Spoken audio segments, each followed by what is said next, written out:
বিসমিল্লাহির রহমানির রহিম। পরম করুণাময় ও অসীম দয়ালু আল্লাহর নামে শুরু। ومن أحسن قولا ممن دعا إلى الله وعمل صالحا وقال إنني من المسلمين. السلام عليكم ورحمة الله وبركاته. إن الحمد لله نحمده ونستعينه ونستغفره ونعوذ بالله من شرور أنفسنا ومن سيئات أعمالنا. من يهده الله فلا مضل له ومن يضلله فلا هادي له وأشهد أن لا إله إلا الله وحده لا شريك له وأشهد أن محمدا عبده ورسوله صلى الله تعالى عليه وعلى آله وصحبه وسلم تسليما كثيرا. يا أيها الذين آمنوا اتقوا الله حق تقاته ولا تموتن إلا وأنتم مسلمون.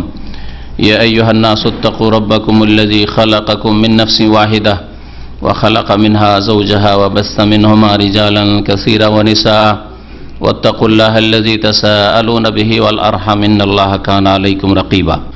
يا أيها الذين آمنوا اتقوا الله وقولوا قولا سديدا يصلح لكم أعمالكم ويغفر لكم ذنوبكم ومن يطع الله ورسوله فقد فاز فوزا عظيما. أما بعد فإن خير الحديث كتاب الله وخير الهدي هدي محمد صلى الله عليه وسلم وشر الأمور محدثاتها وكل محدثة بدعة وكل بدعة ضلالة وكل ضلالة في النار. أعوذ بالله من الشيطان الرجيم. بسم الله الرحمن الرحيم.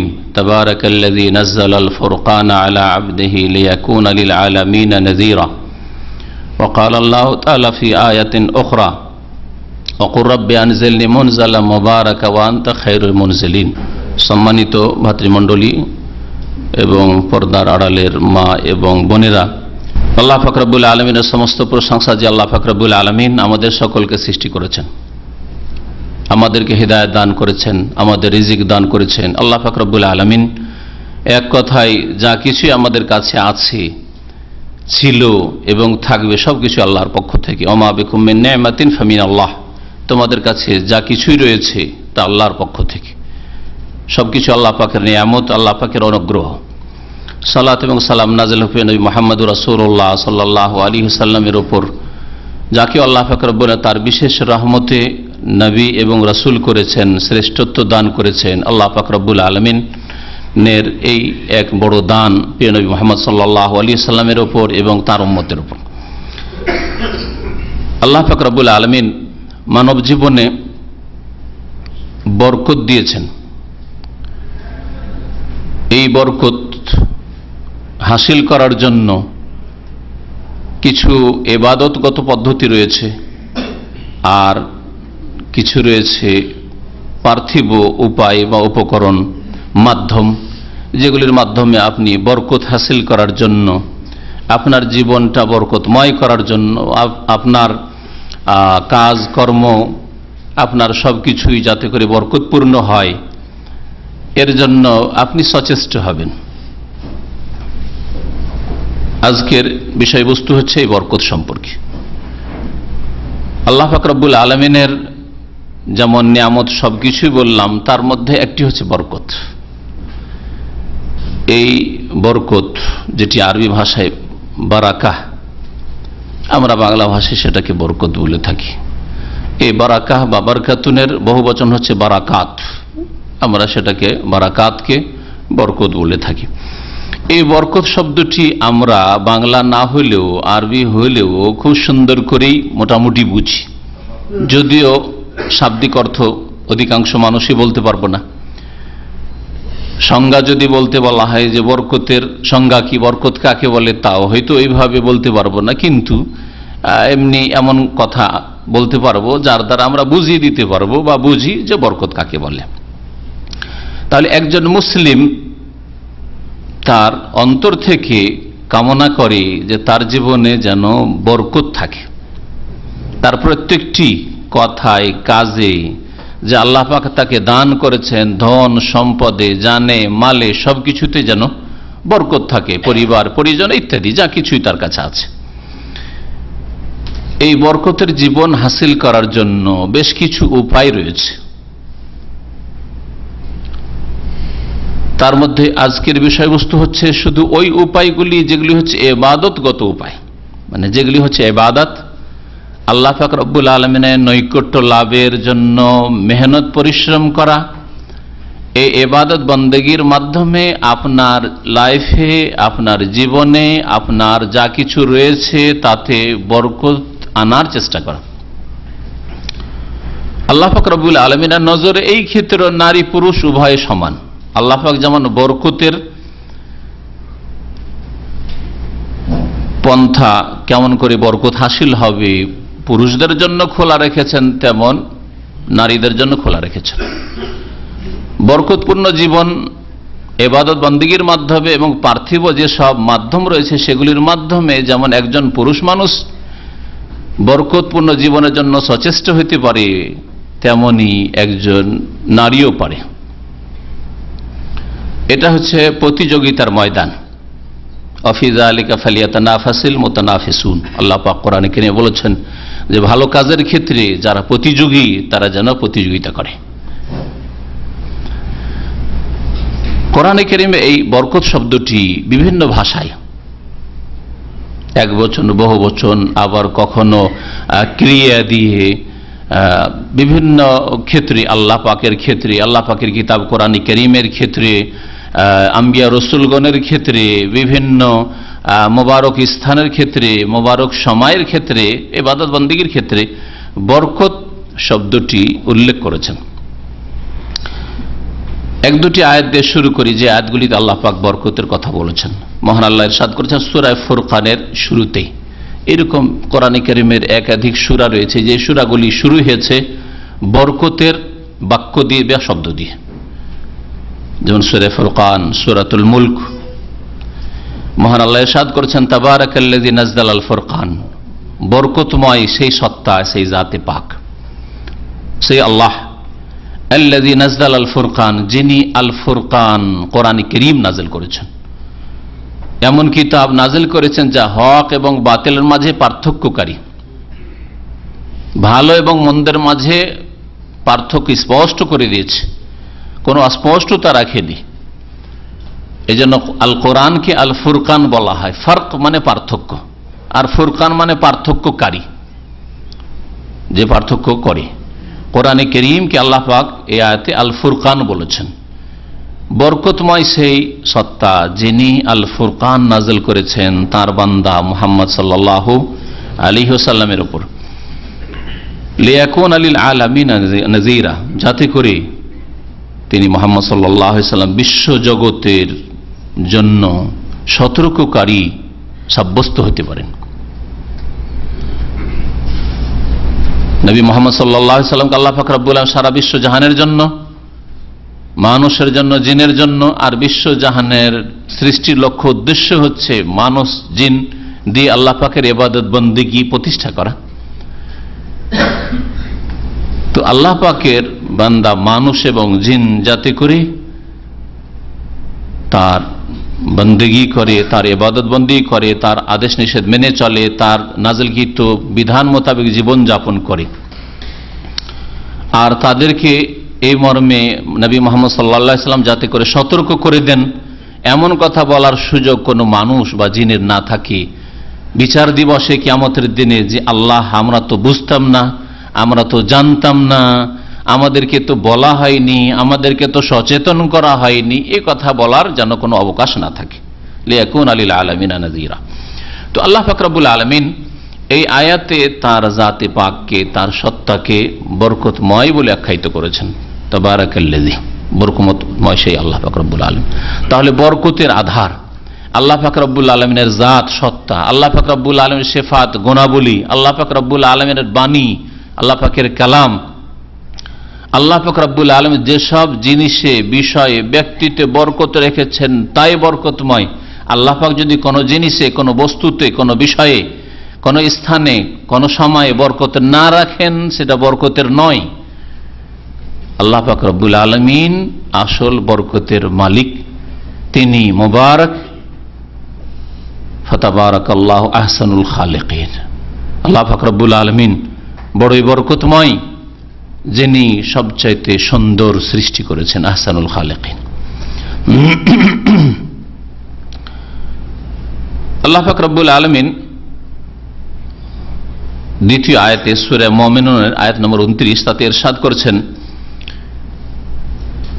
একটি দোয়া সম্পর্কে, ওয়াকুর রব্বি আনজিলনি মুনজালা মুবারাক ওয়া আনতা খায়রুল মুনজিলিন। নূহ আলাইহিস সালামের দোয়া। নূহ আলাইহিস সালাম যখন নৌযানে পানি জাহাজে চাপলেন লোকদেরকে নিয়ে, যারা মুমিন হয়েছিল, ঈমান নিয়ে এসেছিল, এবং তাতে যেসব ঘটনায় রয়েছে যে প্রত্যেক পশু পাখি থেকে এক জোড়া জোড়া করে, আর এই মহাবন্যা পৃথিবীতে আসলো।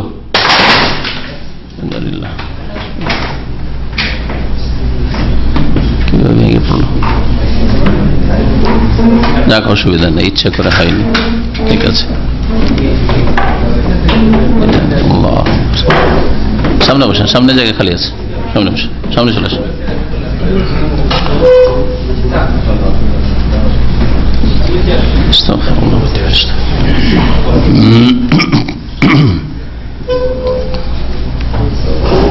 আজকাল চায়নার মাল এরকমই, তাই না? চায়নাতে বরবাদ করে দিল পৃথিবীকে, সুবহানাল্লাহ। প্রোডাকশন বেশি আর কোয়ালিটি ভালো নাই, এইরকম হয়েছে বিদাতিদের আমল।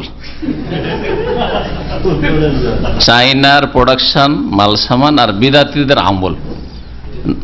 নামাজ রোজা দুয়া জিকির আজকার ওদের কিন্তু বেশি, জিকিরের শেষ নেই, দুরুদের শেষ নেই। আপনি তো একটা দুরুদ ইব্রাহিমই জানেন আর সাল্লাল্লাহু আলাইহি ওয়াসাল্লাম এক দুটোই দুরুদ জানেন, আর তাদের দুরুদের শেষ নেই, তাই না?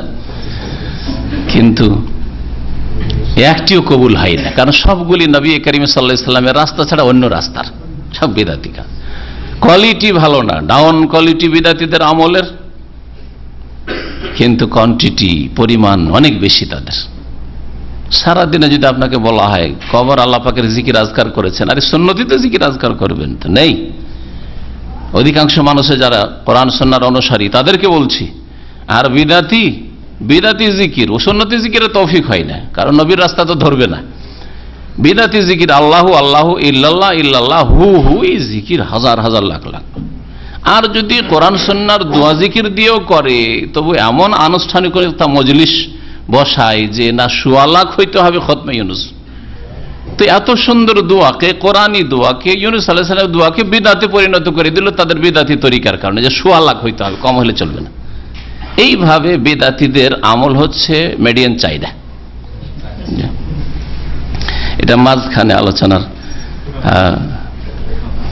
ফাঁকে এই কথাটা আসলো, মনে রাখবেন, যাতে করে সতর্ক হন যে আপনি যে কাজটা করছেন আল্লাহ পাককে পাওয়ার জন্য, আল্লাহ সন্তুষ্টি হাসিলের জন্য, সেটা কি আসলে নবী করিম সাল্লাল্লাহু আলাইহি সাল্লামের কাছ থেকে মঞ্জুরি প্রাপ্ত না মঞ্জুরি নেই? আসলে পাশ করিয়েছেন নবী সাল্লাল্লাহু আলাইহি সাল্লাম থেকে, মানে কোরআন এবং সহিহ হাদিস আছে? প্রশ্ন প্রত্যেকটি ক্ষেত্রে করতে হবে। আপনি যেই তরিকায় নামাজ পড়ছেন এটা কি নবীর নামাজ? যেই জিকির করছে এটা কি নবীর জিকির? এই যেই দুরুদ পড়ছেন এটা কি নবী সাল্লাল্লাহু আলাইহি সাল্লামের দুরুদ? না দুরুদের তাজ আর দোনাজ্জিনা দুরুদে মাহি আর দোয়া গঞ্জুল আরশ। আরবিতে গাব কোথায় আসলো রে বাবা যে গঞ্জুল আরশ দোয়া, হ্যাঁ কোথায় বলেন এসব? যাই হোক, এগুলো থেকে সতর্ক হওয়া সব আগে ফরজ। কারণ গোনাকে গোনা মানুষ জানে, যেগুলো দুনিয়ার গোনা, জেনা, ব্যভিচার, মদ খাওয়া, এগুলোকে কাফেরও জানে যেগুলো গোনা, হ্যাঁ খারাপ কাজ। কিন্তু বিদাতি কাজকে মুসলিম ধার্মিক যারা বিদাতি তারাও গোনা মনে করে না।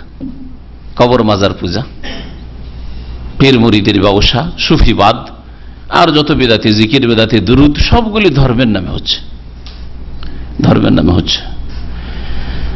তো এই শিক্ষায় সৌদি আরব থেকে নিয়ে যেতে পারেন তো কামিয়াব। শিরক বিদাত মুক্ত হন, শিরক বিদাত মুক্ত হন, যেগুলিকে নেকি মনে করে করছে মুসলিমরা, অথচ শিরক আর বিদাত কখনো নাজাত পাবে না সব করে। এসব হচ্ছে মেডিয়ান চায়না কোয়ালিটি। আলোচনার বিষয়বস্তু আমাদের হচ্ছে বরকত হাসিলের উপায়, ইবাদতগত উপায়। এই আলোচনা করতে গিয়ে বললাম যে নূহ আলাইহিস সালাম কে আল্লাহ পাক রব্বুল আলামিন দোয়া শিখাচ্ছেন, ওয়াকুল, হে নবী বলো, নূহ আলাইহিস সালাম, রব্বে আনজিলনি মুনজালাম মুবারাকা, হে প্রতিপালক আমাকে বরকত বরকতময় স্থানে নামিয়ে দাও। আনজালনি মুনজালান মুবারাকান, আর একটি কেরাত রয়েছে মানজিলা মুবারাকান, বরকতময় স্থানে, বরকতময় স্থানে অথবা বরকতের অবস্থায়, যে কোনো বরকতের জায়গায়, বরকতের স্থানে অথবা বরকতের অবস্থায় পৌঁছে দাও। আনজালনি মুনজালা মুবারাকা, বরকতময় স্থানে বা বরকতময় অবস্থায় আমাকে নামিয়ে দাও। ওয়া আনতা খায়রুল মুনজিলিন, তুমি সর্বশ্রেষ্ঠ অবতরণকারী বা নামানেওয়ালা। তুমি ভালো জায়গায়, বরকতের জায়গায় আমাকে নামিয়ে দাও। এমন জায়গায় গিয়ে না নামি যেখানে গিয়ে নামলে, অবতরণ করলে ইহকাল পরকালের ক্ষতি হয়। আপনি চিন্তা করুন, আপনি যখন বিদেশে এসছেন, প্রবাসে এসছেন, বা যে কোনো জায়গায় গিয়ে নামছেন, বিশেষ করে রুজি রোজগারের জন্য এসছেন, এই বিষয়টা নিয়ে যখন আসছিলেন, কত, যদি একজন মুসলিম হন তাহলে আল্লাহ পাকের কাছে কত চেয়েছেন, আর যদি মুসলিম নামকে অস্তে মুসলিম, ওই আল্লাহর কাছে চাওয়া যান না, বা অমুসলিম, তারপরেও মনের আকাঙ্ক্ষা কামনা যে যেখানে যাচ্ছি যাতে করে ভালো হয়। কেউ আল্লাহর কাছে চাইছে, কেউ গায়রুল্লাহর কাছে চাইছে, কেউ মনে মনে চাইছে, এমনিতে চাইছে, আল্লাহর কাছেও চাই না, হয়তো গায়রুল্লাহর কাছে চাই না, বেদিন, কিন্তু তার মনের কামনা যে যেখানে যাচ্ছি সেখানে যেন আমি সফল হতে পারি। রব্বে আনজিলনি মুনজালা মুবারাকা, হে আল্লাহ, হে প্রতিপালক, বরকতময় স্থানে আমাকে নামিয়ে দাও। তুমি সর্বোত্তম অবতরণকারী, তুমি সবচেয়ে ভালো জায়গায় নামাতে পারো, এটা তোমার হাতে। প্রথম যখন এসছেন কত চিন্তা করেছেন, মালিক কেমন হবে, সাথী সঙ্গীরা কেমন হবে, কাজের ধরন কেমন হবে, আবার যা আমার সাথে ওয়াদা করা হয়েছে, বলা হয়েছে, তা আমাকে দেওয়া হবে কি হবে না, থাকার জায়গা কেমন হবে, ইত্যাদি ইত্যাদি কত কি যে চিন্তা করেছেন।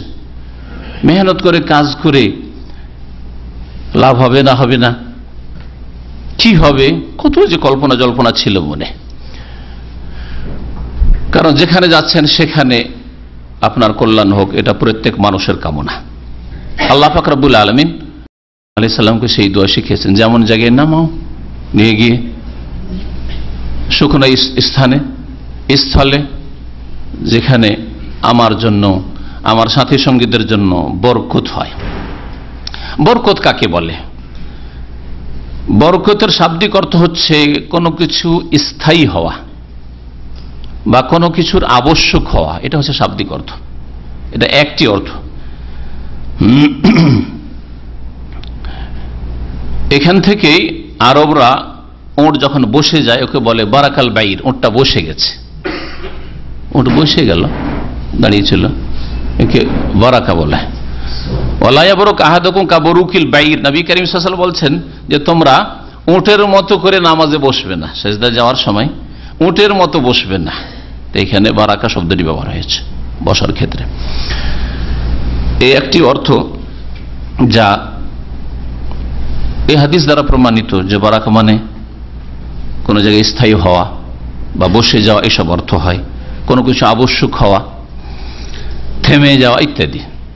দ্বিতীয় অর্থ হচ্ছে বরকতের বৃদ্ধি পাওয়া, কোনো কিছু ওর বৃদ্ধি হওয়া।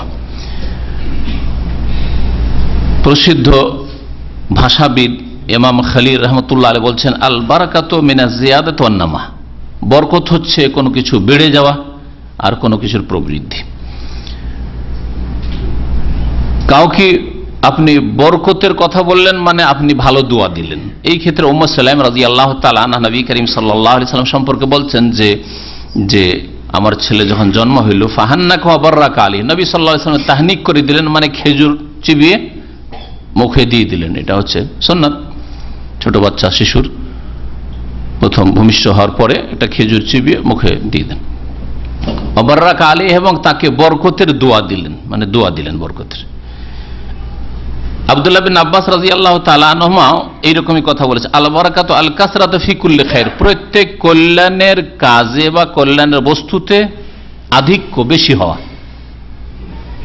যে কোনো ভালো জিনিস বেশি হওয়া, এটা হচ্ছে বরকত। তাহলে শুধু বেশি হওয়া নাই, মন্দ জিনিস বেশি হওয়া। আপনার রোগ বাড়ছে, বাড়ছে তো, বেশি তো হচ্ছে, ওটা বরকত নাই। ভালো জিনিস বেশি হওয়া, উপকারী জ্ঞান অর্জন করা আর জ্ঞান বৃদ্ধি পাওয়া হচ্ছে বরকত। কিন্তু অপকারী জ্ঞান, কে জাদু বিদ্যায় পণ্ডিত হয়েছে, হ্যাঁ হ্যাঁ, বড় গণক হয়ে এসছে, হ্যাঁ, আর ওতে বেশ তার এক্সপিরিয়েন্স হয়েছে, এইরকমই নাস্তিকতায়, কুফরিতে, ইসলাম দ্রোহিতায়, তো বাড়লো তো, কিন্তু না, বরকত না, বরকতহীন জীবন। বরকত হচ্ছে প্রত্যেক ভালো কাজে বৃদ্ধি পাওয়া। তাহলে বলা যেতে পারে যে বরকত হচ্ছে প্রত্যেক কল্যাণের কাজে, নেকির কাজে, এবং যা মানুষের দিন দুনিয়ার জন্য প্রয়োজন। একজন মানুষের দুটো জিনিস, দিন এবং দুনিয়া, ইহকাল পরকাল। ইহকাল পরকালে যেসব জিনিসের প্রয়োজন রয়েছে, যেসব বিষয় বস্তুর প্রয়োজন রয়েছে, আপনার শরীর, ব্যক্তি জীবন থেকে শুরু করে পরিবার পরিজন, স্ত্রী ছেলে মেয়ে, ধন সম্পদ, ঈমান আমল, স্থান, বাড়ি ঘর, সওয়ারি বাহন, গাড়ির যুগে গাড়ি ইত্যাদি, যা কিছুর প্রয়োজন রয়েছে, পরকালের জন্য যা প্রয়োজন রয়েছে, পরকালের জন্য আপনার ঈমান আমলের সম্বল, নেকি, নেকির প্রাচুর্য আর গুনাহ কম হওয়া, এসব কিছুতেই বৃদ্ধি হওয়ার নাম হচ্ছে বরকত। এইরকমই বিশেষ স্থানের ক্ষেত্রে, বিশেষ সময়ের ক্ষেত্রে, বিশেষ স্থানে থাকার সুযোগ পেলেন, বিশেষ সময়ে আপনি কর্ম করার সুযোগ পেলেন, যার ফলে আপনার জীবনে বরকত নেমে আসলো। ছাত্র জীবনে পড়ার সুযোগ সুবিধা পেলেন, পয়সা হয়েছে লেখাপড়ার, কিন্তু 30 বছর বয়সে পড়বেন কি, এনার্জি শেষ, তাই না? এইরকমই তাহলে স্থান জরুরি, এইরকমই সময় জরুরি বরকতের জন্য। উপযোগী সময় পেলেন, উপযোগী স্থান পেলেন আপনি বরকতময় জীবনের জন্য। অন্য ভাষায় কেউ কেউ বলেছেন যে বরকত হচ্ছে অল্প সময়ে বেশি কিছু হাসিল করা। অল্প সময়ে আনতা আমালা ফি জামানিল কাসির মা লা ইয়ামালু গায়রুকা ফি জামানিল কাসির। অন্যরা অনেক সময় পেয়েও ওই রকম কাজ করতে পারলো না, অতটা অগ্রগামী হতে পারলো না যতটা তুমি অল্প সময়ে অর্জন করতে পারলে। এটা হচ্ছে বরকত, দিনের ক্ষেত্রে হোক অথবা দুনিয়ার ক্ষেত্রে হোক। আপনার বয়স 40 বা 50, কিন্তু 100 বছর বেঁচে থেকে যেই লোকগুলি, সেই লোকগুলি আপনার কাছে কিছুই না, দিনের ক্ষেত্রে দুনিয়ার ক্ষেত্রে। আপনি অল্প সময় পেয়েছেন মাশাআল্লাহ সৌদি আরবে থাকার, 5 বছর 10 বছর থেকেছেন, কিন্তু মাশাআল্লাহ হজ আর অনেকগুলি উমরা, এখান থেকে সহিহ দ্বীন শিক্ষা, কোরআন হাদিসের শিক্ষা, আকীদা তাওহীদের শিক্ষা, শিরক বিদআত থেকে সজাগ হওয়া, এইরকম অনেক নেক আমল, ইলম এবং আমল নিয়ে যাওয়ার সুযোগ পেয়েছেন। কিন্তু এখানে 30 বছর থেকে গেছে, দুনিয়া পেলে দিন পায়নি, অথবা কিছু দিন পেয়েছে দুনিয়া পায়নি, অথবা দুটোই পায়নি। খাসিরাত দুনিয়া ওয়াল আখিরা। দীর্ঘ সময় থেকে গেছে, অনেকে থেকে গেছে, এখান থেকে অনেক টাকা নিয়ে গেছে, রিয়াল ডলার নিয়ে গেছে, কিন্তু দিন পায়নি। ওমান কানা ফি হাযি আমা ফাহুয়া ফিল আখিরাতি আমা। দেশেও, বাংলাদেশ, ভারতে, ওখানে অন্ধই ছিল, শিরক বিদআতে ডুবেছিল, বেনামাজি বেদিন হয়েছিল, এখান থেকে গেছে আরো বেনামাজি বেদিন হয়ে গেছে, ভালো হয়ে ফিরে যাওয়ার তৌফিক হয়নি। অনেক বোনেরা এখানে এসছেন, পর্দা বুঝতেন না, হিজাব বুঝতেন না, দিন বুঝতেন না, অপর পুরুষের সাথে কথাবার্তা বলা, অবাধ মেলামেশা, এসব নাজায়েজ, এগুলি ফিতনা, এগুলি বুঝতেন না। এখানে এসে অল্প সময় বুঝে নিয়েছে, আলহামদুলিল্লাহ, সংশোধনের জীবন গড়ে তুলেছেন, বরকতের জীবন। কিন্তু অনেকে আছে এখানে 25-30 বছর থেকে গেছে, বেহায়া, বেপরদা, এখানেও সুযোগ পেলে সবকিছু খুলে ফেলবে। সুযোগ পেলে অবাধ মেলামেশা, একসাথে পুরুষদের সাথে পার্টি গ্যাদারিং হচ্ছে, তাদের খাওয়া দাওয়া হচ্ছে। আর দেশে গেলে তো, যেটা এক ছাত্রর ভাষায় মদিনার বলতো, যে এখানে আসলে অনেক মহিলারা ঢাকা হয়ে যায়, মানে ঢাকা হয়ে যায়, আর দেশে গেলে খুলনা হয়ে যায়, মানে খুলে ফেলে। এয়ারপোর্টে যেতেই মাথার কাপড় খুলে ফেলে, চুল দেখায়, তার সৌন্দর্য দেখায়, ইত্যাদি ইত্যাদি। আল্লাহ পাক যেন এরকম মহিলাদেরকে, মুসলিম মহিলাদেরকে হেদায়েত দান করেন। বরকত পাওয়ার ক্ষেত্রে কিছু নীতিমালা রয়েছে। প্রথম কথা জানতে হবে যে বরকত পুরোটাই একমাত্র আল্লাহর পক্ষ থেকে, কোন ব্যক্তির পক্ষ থেকে যতই বড় ব্যক্তিত্ব হোক না কেন বরকত হাসিল হয় না। যে তাবাররক হাসিল করতে যাচ্ছি, পীর সাহেব ফুক দিয়ে দিলেন, তাবাররক, পীর সাহেব হাজির হয়েছেন, তাবাররক, পীর সাহেব আগে খাওয়া শুরু করলেন, তাবাররক, বরকত হইল, এসব বিদাতি কথা, বরং এই বিদাত শিরক পর্যন্ত পৌঁছায়। শিরক, আপনি আল্লাহ ছাড়া অন্য থেকে বরকত হাসিল করার আকীদা রাখলেন, এটা শুধু বিদাতি নয়, বরং এটা হচ্ছে শিরকের বিদাত। শিরক। বরকত যখন আল্লাহর পক্ষ থেকে, তখন বরকত চাইতে হবে কার কাছে? আল্লাহর কাছে চাইতে হবে। মহান আল্লাহ ইরশাদ করেছেন সূরা হুদের আয়াত নম্বর 48-এ, কিলা ইয়া নূহ, নূহ আলাইহিস সালামকে আল্লাহ পাক বললেন, ইহবিত বিসালামিন মিন্না, আমার তরফ থেকে শান্তির সাথে তুমি অবতরণ করে নেমে পড়ো, ওয়া বারাকাতিন আলাইক, আর আমার পক্ষ থেকে বরকতের সাথে তুমি নেমে পড়ো, তোমার উপর আমার পক্ষ থেকে কি হোক?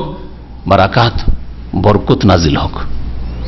শান্তি এবং বরকত আমার পক্ষ থেকে মিন্না, আল্লাহ বলেছেন তুমি অবতরণ করো পানি জাহাজ থেকে। ইব্রাহিম আলাইহিস সালাম সম্পর্কে আল্লাহ পাক ইরশাদ করেছেন সূরা হুদের আয়াত নম্বর 73-এ, রাহমাতুল্লাহি আলাইকুম ওয়া রাহমাতুহু আলাইকুম, রাহমাতুল্লাহি ওয়া বারাকাতুহু আলাইকুম আহলাল বাইত, আল্লাহ পাকের রহমত এবং আল্লাহ পাকের বরকত তোমাদের উপর হে ইব্রাহিম, তোমার উপর, তোমার পরিবার পরিজনের উপর, আহলাল বাইত, হে পরিবারের সদস্যরা, মানে ইব্রাহিম পরিবারের সদস্যরা, ইব্রাহিম আলাইহিস সালাম এবং তার স্ত্রী হাজার, তার আরেক স্ত্রী সারা, তার ছেলে ইসমাইল, তার ছেলে ইসহাক এবং ছেলের ছেলে, বলেন ইসহাকের ছেলে ইয়াকুব, ইয়াকুবের ছেলে ইউসুফ, বরকত আর বরকত। ইসমাইল আলাইহিস সালামের বংশে কোরাইশ বংশ, আর কোরাইশ বংশ থেকে নবী মুহাম্মদ রাসূলুল্লাহ সাল্লাল্লাহু আলাইহি ওয়াসাল্লাম, কত বরকত, কত বরকত এই বংশে। ইব্রাহিম আলাইহিস সালামের বংশে যেই বরকত হয়েছে, পৃথিবীর কোন মানুষের বংশে এত বরকত হয়নি। এই জন্যই তো দুরুদ ইব্রাহিমিতে বা সালাত ইব্রাহিমিতে শেখানো হয়েছে যে এইভাবে আপনি দুরুদ পেশ করবেন, সালাত পেশ করবেন, আল্লাহুম্মা সাল্লি আলা মুহাম্মদ ওয়া আলা আলি মুহাম্মদ কামা সাল্লাইতা আলা ইব্রাহিমা ওয়া আলা আলি ইব্রাহিম, তুলনা ইব্রাহিম আলাইহিস সালাম ইব্রাহিমের পরিবারের সাথে। আল্লাহুম্মা বারিক আলা, তারপরের অংশটুকু আল্লাহুম্মা বারিক আলা, কারণ বরকতের বিষয়বস্তু সুতরাং বরকতটা বলি। আল্লাহুম্মা বারিক আলা মুহাম্মদ ওয়া আলা আলি মুহাম্মদ কামা বারাকতা আলা ইব্রাহিমা ওয়া আলা আলি ইব্রাহিম ইন্নাকা হামিদুম মাজিদ। আল্লাহুম্মা বারিক আলা মুহাম্মদ, হে আল্লাহ মুহাম্মদ সাল্লাল্লাহু আলাইহি সাল্লামের উপর বরকত নাজিল করো, বরকত দান করো। প্রত্যেক মুসলিম প্রত্যেক নামাজের তাশাহুদে কি পড়ছে? এই দুরুদ, এই সালাত পড়ছে। আল্লাহ তুমি মুহাম্মদ সাল্লাল্লাহু আলাইহি সাল্লামকে বরকত দাও, ওয়া আলা আলি মুহাম্মদ, মুহাম্মদ সাল্লাল্লাহু আলাইহি সাল্লামের বংশেও যারা মুমিন মুমিনাত সহিহ আকীদার উপর রয়েছে তাদের বংশে, এমন না যে আওলাদে রাসূলের নামে কবর মাজার পূজা আর পীর পূজায় ব্যস্ত আর নাম আওলাদে রাসূল না। নবী করিম সাল্লাল্লাহু আলাইহি ওয়াসাল্লামের এই জন্য একটি হাদিস রয়েছে যে আমার বংশ হচ্ছে কুল্লু মুমিনিন তাকি, আমার আল হচ্ছে মুমিন মুত্তাকি, আল্লাহ ভীরু মুমিন।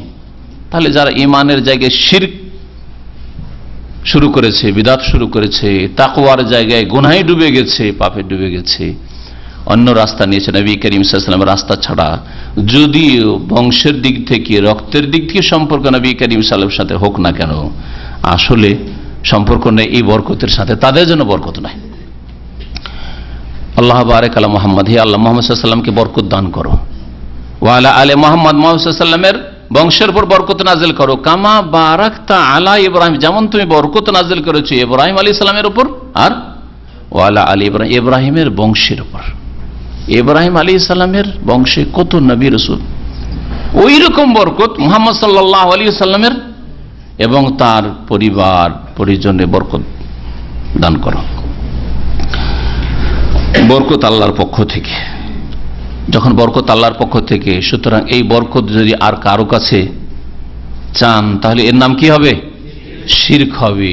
যদি কাউকে বলেন যে আপনি আল্লাহর ওলি, সুতরাং একটু তাবারক দিয়ে দেন, আপনার ফয়েজ হাসিল করছি, বা অমুক কবর থেকে ফয়েজ আসে, হ্যাঁ ইত্যাদিতে যেসব সুফিবাদের এই শিরকি আকীদা রয়েছে, ফয়েজ আসা, বরকত আসা, তাবারুক হাসিল করা, এগুলি কোন ব্যক্তি থেকে আল্লাহ ছাড়া, আল্লাহর জাতে পাক ছাড়া, সিফাত গুণাবলী ছাড়া এবং আল্লাহ পাকের কালাম কোরআন কারীম ছাড়া। কারণ আল্লাহ পাকের কালাম হচ্ছে আল্লাহ পাকের গুণ, কোরআন কারীম বরকত রয়েছে। এই জন্য কোরআন কারীমকে আল্লাহ পাক রব্বুল আলামিন কি বলেছেন? মুবারক বলেছেন। কিতাবুন আনজালনাহু ইলাইকা মুবারাক, এই কিতাব হচ্ছে বরকতময়। কোরআন কারীম দিয়ে বরকত হাসিল করবেন। এই জন্য কেউ যদি দম করে আর আপনার উপকার হয়, ফুক দিয়ে দিল আর আপনার সুস্থতা আসলো, আপনার ছেলে মেয়ের ইত্যাদি কিছু হইল, লাভ হইল, কখনো বলবেন না যে ওই ব্যক্তির বরকত, বরং কিসের বরকত? কোরআনে কারীমের বরকত। কোরআনে কারীম থেকে বরকতটা হাসিল হয়েছে, কারণ কোরআনে কারীম পড়া হয়েছে।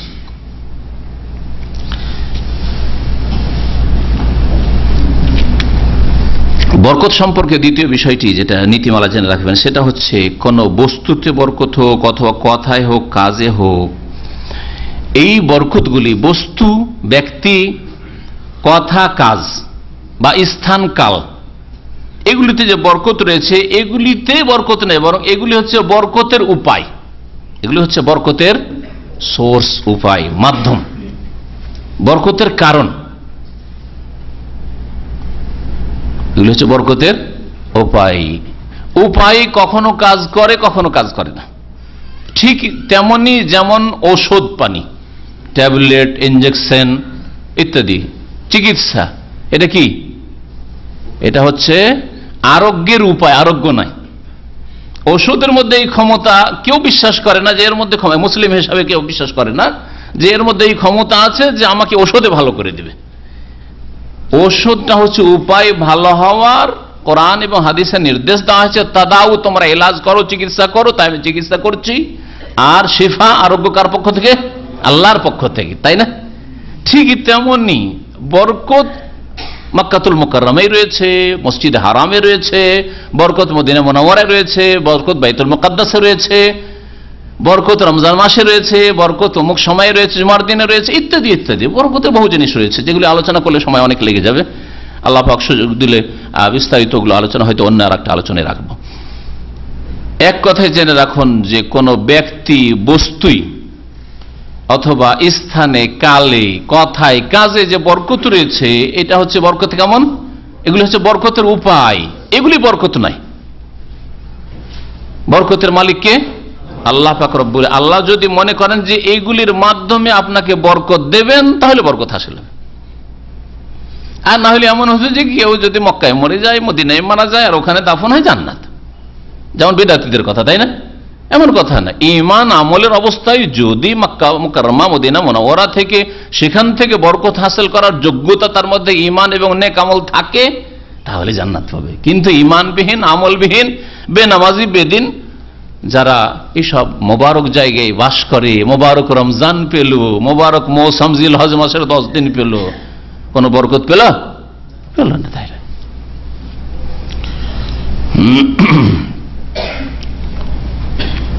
এইরকমই বরকতের ক্ষেত্রে যুক্তি পেশ করলে হবে না যে মক্কায় বরকত আছে, মক্কা শরীফ তো, মাজার শরীফে কেন বরকত নাই? হ্যাঁ, আরে টঙ্গী শরীফে কেন বরকত হবে না? আরাফা শরীফে যদি বরকত হয় তো টঙ্গী শরীফে কেন হবে না? রায়ন শরীফে হবে না কেন? নিজামুদ্দিন দিল্লি শরীফে কেন হবে না? এটা চলবে না। বরকতের ক্ষেত্রে কোরআন এবং হাদিসে যে স্থান, ব্যক্তি, বস্তু সম্পর্কে বরকতের কথা বলা হয়, তাতেই সীমিত রাখতে হবে। অর্থাৎ বরকতের বিষয়টি হচ্ছে তাওকিফি। যেমন ইবাদত হচ্ছে তাওকিফি, আরবি শব্দ এটা তাওকিফি। তাওকিফ মানে কোরআন এবং হাদিস দ্বারা যতটা প্রমাণিত তাতেই আবদ্ধ থাকবে বা সীমিত থাকবে। জোহরের নামাজ ফরজ 4 রাকাত, 4-5 করলে কোনো নেকি পাবেন না, ঠিক না? বেশি তো করলেন, নেকি পাবেন? নেকি পাবেন না। যুক্তি কি যে 4-5-6 চলবে না? না, যুক্তি না। কোরআন এবং হাদিস তাই বলে, আল্লাহ এবং তার রাসূল এই বলেছেন, সুতরাং এটি হচ্ছে ইবাদত। ঠিক তেমনি বরকতের বিষয়ে যেই জিনিস, ব্যক্তি, বস্তুতে, স্থানে, কালে বরকতের কথা বলা, কথায়, কাজে বরকতের কথা বলা হয়েছে, তাতেই শুধু বরকত রয়েছে। ওর ওপর আপনি যুক্তি পেশ করে এতেও যখন বরকত, ওতেও বরকত আছে, এটাতে বরকত আছে তো ওটাতেও বরকত আছে, এখানেও ভালো কাজ হয়, ওখানেও ভালো কাজ হয়, সুতরাং এতেও বরকত আছে, ওতেও বরকত আছে। এই রাস্তা খোলা চলবে না, এইসব বরকতের নীতিমালা।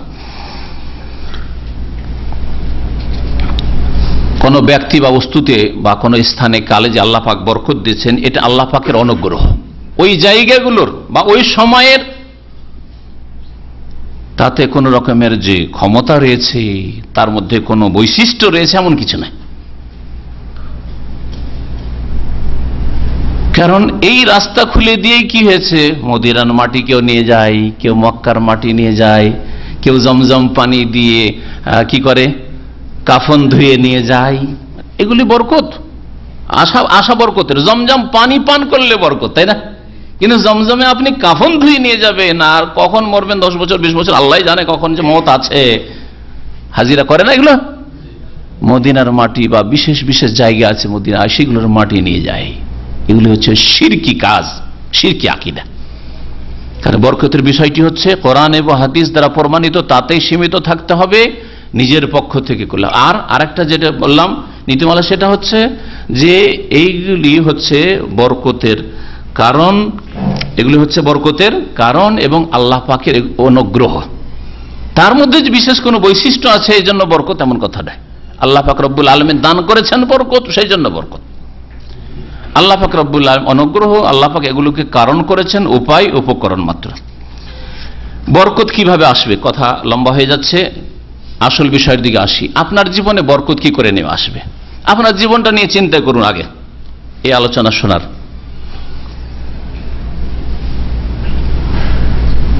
বরকত আপনার ব্যক্তি জীবনে অনেকগুলো ক্ষেত্র রয়েছে। আপনার শরীর স্বাস্থ্যে বরকত, যেটা সবাই বুঝেন, যে শরীরটা সুস্থ থাকে, ভালোভাবে জীবনযাপন করি, মানসিক শান্তি বরকত।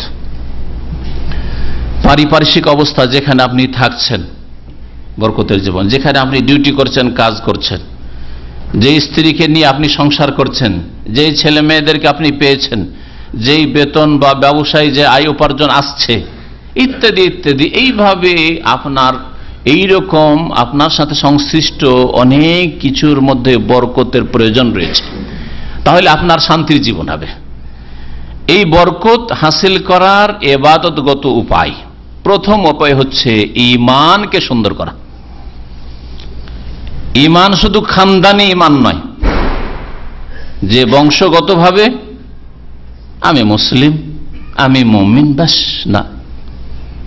ঈমানকে সুন্দর করবেন, যে ঈমানের মধ্যে রয়েছে সহি আকীদা গ্রহণ করবেন আপনি, ভ্রান্ত আকীদা, বাতিল আকীদাকে বর্জন করবেন, শিরক মুক্ত হবেন, বিদাত মুক্ত হবেন, তৌহিদকে জানবেন এবং তৌহিদের বাস্তবায়ন করবেন অন্তরে, কথায়, কাজে, যাতে করে আল্লাহ পাকের একত্বের বাস্তবায়ন হয়। আল্লাহ পাকের প্রতি ঈমান, এটা হচ্ছে ঈমানের একটা অংশ। তারপরে আল্লাহ পাকের মালায়েকা ফেরেশতাদের প্রতি ঈমান। ফেরেশতাদের ক্যামেরা সবসময় লাগানো আছে, এই চেতনা সবসময় জাগিয়ে রাখা, এই কথা সবসময় মনে স্মরণ রাখা যে আমার তো ক্যামেরা এখানে লাগানো আছে। আমাদের হলগুলিতে বাইরে ক্যামেরা লাগানো আছে, ওখান দিয়ে চলাফেরা একরকম ভাবে করে, আর অফিসের মধ্যে এখানে বা এতে আপনার হলে ক্যামেরা নেই, এখানে আলাদা হবে, তাই না? এই পার্থক্য কেন? কারণ ওই ক্যামেরাতে দেখতে পাচ্ছি, কিন্তু ক্যামেরাওয়ালা, তাই না? মানুষের ক্যামেরা সম্পর্কে যদি এত সজাগ আপনি হন, আজকাল যারা গাড়ি চালাচ্ছেন এখানে, তারা বলেন যেই সিগন্যালে ক্যামেরা লাগানো আছে, আজকাল সাহেরের ক্যামেরা লাগানো আছে, দেখেন কত সজাগ। যে এলাকায় ক্যামেরা লাগানো আছে, স্পিড কমে গেল আপনার, কত ভদ্র মাশাআল্লাহ ড্রাইভার, আপনি কত ভালো মানুষ, ফেরেশতা চরিত্রের মানুষ।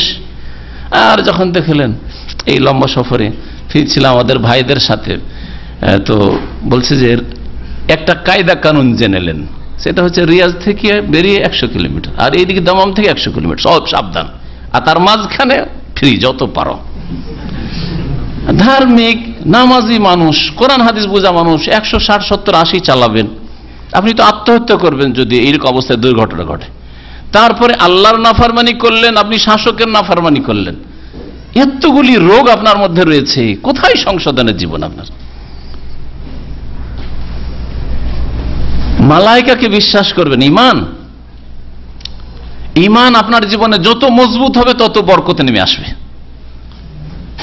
আরো যেসব ঈমান রয়েছে, পরকালের প্রতি ঈমান, হ্যাঁ, আল্লাহ পাকের কিতাব কোরআনে কারীমের বিধানের প্রতি ঈমান, আল্লাহ পাক রব্বুল আলামিনের রাসূলের প্রতি ঈমান ইত্যাদি, যেসব ভালো মন্দ তকদিরের প্রতি ঈমান, কষ্ট হলো জেনে নেবেন, অপ্রীতিকর কিছু ঘটলো, মনের আশা পূরণ হলো না, আলহামদুলিল্লাহ আলা কুল্লি হাল, নিচের দিকে দেখবো উপর দিকে দেখবো না, ভালো পেয়েছি আলহামদুলিল্লাহ, বেটার চান্স পেয়েছি, অহংকার আসবে না অন্তরে, আল্লাহ পাকের শুকরিয়া আদায় করব,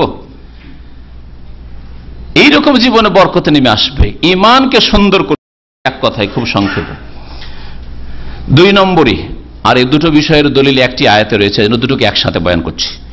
2 নম্বরে বরকত অর্জনের জন্য উপায় হচ্ছে তাকওয়া হাসিল করা, আল্লাহ ভীরুতা, পাপমুক্ত জীবন যাপন। কয়েক ভাষা দিয়ে বলছি, আল্লাহকে ভয় করবেন, গুনাহমুক্ত জীবন যাপন করবেন, নেকির কাজে বেশি বেশি অংশ নেবেন, আর মন্দ কাজ থেকে যত দূরে পারেন থাকার চেষ্টা করবেন। এই তাকওয়া, আল্লাহ ভীরুতা মানে আপনি মানুষের সামনে হইলেও এইভাবে আল্লাহকে ভয় করেন, নির্জনেও এরকম আল্লাহকে ভয় করেন। এমন না যে মানুষের সামনে তো খুব ভালো মানুষ দেখা যায়, আর নির্জন গেলে আপনার বিরাট ইতিহাস আছে, গুপ্ত ইতিহাস আছে। রাতের অন্ধকারে সবাই যখন ঘুমিয়ে যায় অথবা রুমে আপনি যান, তখন ইন্টারনেট খুলে কোন কোন জগতে যে আপনি বিচরণ করেন আল্লাহই ভালো জানেন, আল্লাহই ভালো জানেন।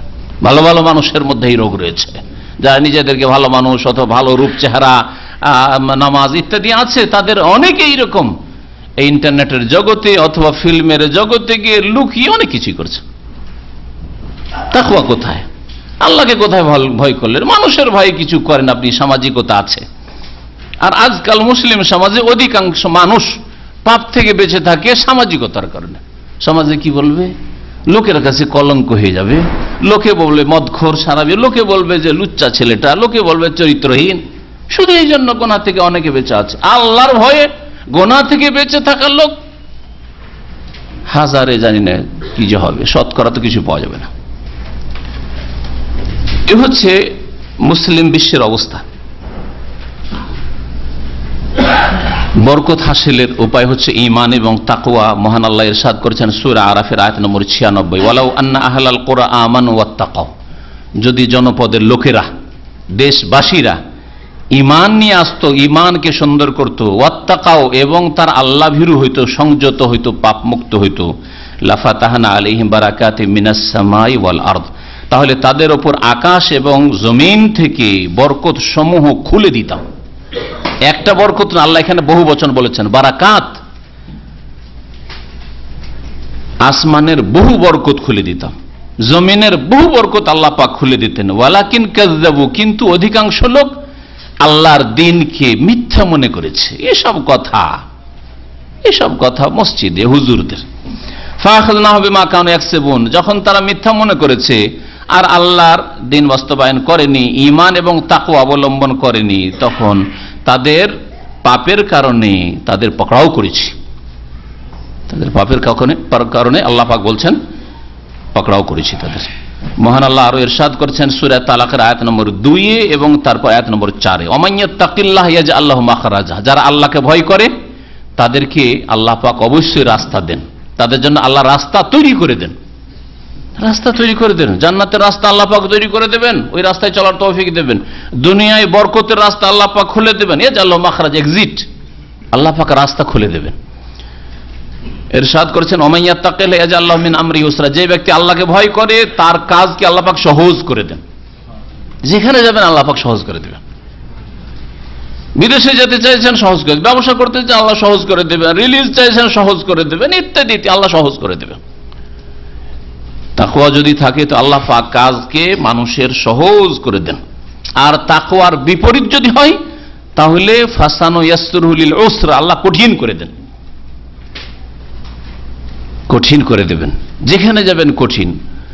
ক্ষণিকের কিছু ধন সম্পদ হাসিল হয়ে গেলে শুধু বরকত মানে ধন সম্পদ মনে করবেন না, কারণ আজকালকার অধিকাংশ মানুষ বস্তুবাদী, তাই মনে করে যে আমার কাছে অনেক পয়সা হয়েছে মানে বরকত এসছে। না, এই পয়সা কোন দিক থেকে চলে যাবে আর এইভাবে যে চলে যাবে টের পাবেন না যদি বরকতের ইবাদতগত যে উপায়গুলি আছে সেগুলি আপনার মধ্যে না থাকে মুসলিম জীবনে।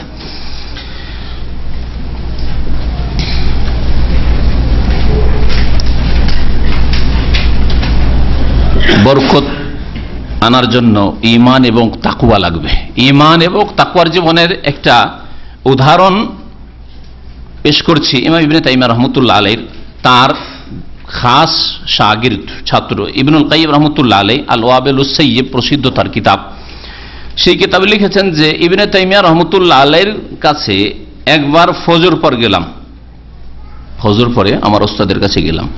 সুম্মা জালাসা ইয়াযকুরুল্লাহ তাআলা ইলা কারিবিন মিন ইনতিসাফিন নাহার, ফজর পরে বসে দুপুর কাছাকাছি হতে যাচ্ছে ওই সময় পর্যন্ত ওই নামাজের সালাতের মজলিসেই তিনি বসে আল্লাহ পাকের জিকির আজকার করছেন। এই ছিল আমাদের সালাফে সালেহিন, যারা শিরক বিদাতের রাস্তা থেকে সুফিবাদ থেকে অনেক দূরে। আর আজকে তাওহীদ সুন্নতের কথা বলি, আর আমাদের জীবন কোন দিকে চিন্তা করুন তো দেখি। তাহাজ্জুদে অংশ আছে, রাত্রে 2 রাকাত নামাজ পড়েন, উঠে এশার ফজরের মাঝে জিরো। সকালবেলার জিকির, সন্ধ্যাবেলার জিকির আজকারগুলি পড়েন সুন্নতি, জিরো। মাঝে মাঝে পড়ি, মাঝে মাঝে পড়ি না। ঘুমাবার আগের দোয়া জিকিরগুলি পড়েন, মাঝে মাঝে পড়ি, মাঝে মাঝে ভুলে যায়। হ্যাঁ, বাথরুমে গেলে, বাথরুম থেকে বেরোলে, গাড়িতে চললে, গাড়ি থেকে নামলে, কোন জায়গায় নামলে, ইত্যাদি ইত্যাদি পড়ে বলছে ভুলে যায়। আর বলে সহি আকীদা, সহি আকীদা। নবী করিম সাল্লাল্লাহু আলাইহি ওয়াসাল্লামের পরে এইরকম উলামায়ে হক যারা, তার আদর্শ বলছেন সকাল ফজর থেকে শুরু করে দেখছি তিনি বসে আছেন আল্লাহ পাকের জিকির আজকার করছেন, সুন্নতি জিকির আজকার।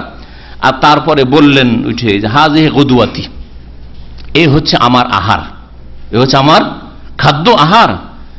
ওয়ালাউলাম আতাগাদ্দা সাকাতাত কুওয়াতি, যদি আমি এই আহার ভক্ষণ না করি, মানে আল্লাহ পাকের জিকির আজকার এইভাবে না করি, আল্লাহকে স্মরণ না করি, তাহলে আমার শক্তি ক্ষমতা হ্রাস পেয়ে যাবেন, শেষ হয়ে যাবে। তারপরে তিনি বলছেন আরেক জায়গায়, ইবনুল কাইয়িম রাহমাতুল্লাহ নকল করছেন যে লা আতরুকু যিকরা ইল্লা বিনিয়াতি ইজমামি নাফসি ওয়া ইরাহাতিহা লিআস্তাইদা বিতিলকা রাহা লিযিকরিন আখার। কখনো যদি আল্লাহ পাকের স্মরণ থেকে আমি সরে গেছি, আল্লাহ পাকের জিকির আজকার এখন করি না, অন্য কিছু করছি, অন্য কাজে ব্যস্ত আছি, তো এটার উদ্দেশ্য আমার হয় যে এই সময় একটু আমি কি হয়ে যাই, একটু শ্বাস নিয়ে নিই, একটু বিরতি নিয়ে নিই, একটু বিরতি বিশ্রামের পরে আর তারপরে আবার আল্লাহ পাক রব্বুল আলামিনের জিকির আজকার শুরু করব। আল্লাহ পাকের জিকিরের কথাটি অত্যন্ত ব্যাপক। কোরআনে তাফসীর পড়ছেন আল্লাহ পাকের জিকির, রাসূলুল্লাহ সাল্লাল্লাহু আলাইহি ওয়াসাল্লাম হাদিস চর্চা করছেন আল্লাহ পাকের জিকির, কোরআন হাদিসের আলোচনা করছেন আল্লাহ পাকের জিকির। আল্লাহ পাকের জিকির মানে শুধু সুবহান আলহামদুলিল্লাহ না, কারণ সুবহান আলহামদুলিল্লাহ, লা ইলাহা ইল্লাল্লাহ আর আল্লাহু আকবার ইত্যাদি যে জিকির আজকার রয়েছে, এগুলির ফায়দা আপনার মধ্যেই সীমিত। ভালো করে কথাটি শুনেন। কিন্তু কোরআনে আর আয়াতের যদি তাফসীরটা আপনি বুঝেন, বুঝার পর আপনার স্ত্রীকে বুঝাইলেন যে আয়াতগুলির অর্থ হচ্ছে, আপনার ছেলে মেয়েদেরকে শোনালেন, যদি দূরে নাও শোনাতে পারেন, আপনার আত্মীয় স্বজন আপনজনদেরকে শোনালেন, 10টা লোককে আপনি এই কোরআন এবং হাদিস দিয়ে আপনি বুঝাইলেন, আপনি সহি রাস্তা দেখালেন, আপনি সংশোধনের জীবন তাদের গড়ে উঠলো, আপনারও এই জিকির দিয়েও উপকার হইল আর অন্যরাও উপকৃত হইল। এই জন্য কোরআনে কারীমকে আল্লাহ পাক কি বলেছেন, যিকরুন, যিকরুন মুবারাক, আল্লাহ বলছেন বরকতময় জিকির। ইন্না নাহনু নাযালনা যিকর, আমি জিকির নাজিল করেছি। কোরআনে কারীমকে আল্লাহ পাক জিকির বলেছেন।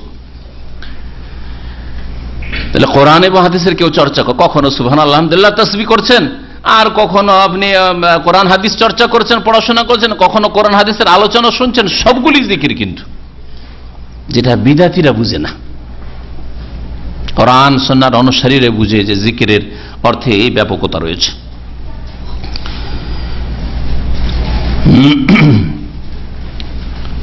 3 নম্বর উপায় হচ্ছে বরকত নিয়ে আসার জীবনে বেশি বেশি আল্লাহর কাছে তওবা ইস্তেগফার করা।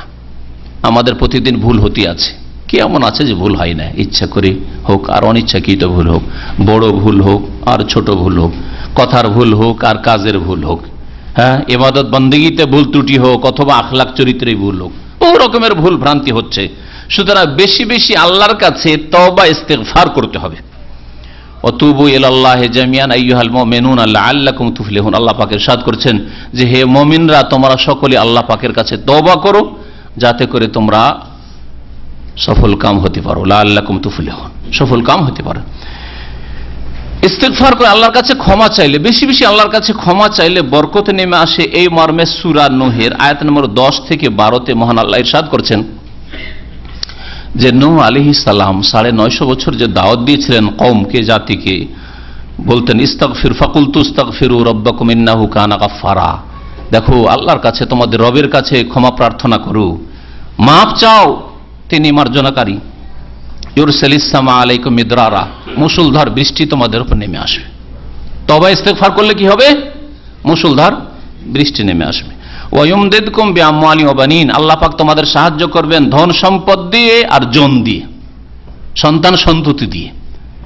বরকত, আপনার বাড়িতে ছেলে মেয়ে ছিল না, ছেলে মেয়ে হইল, ধন সম্পদ ছিল, ধন সম্পদ আসলো, বরকত। ইস্তিগফার করলে আল্লাহর কাছে মাপ চাইলে আসবে।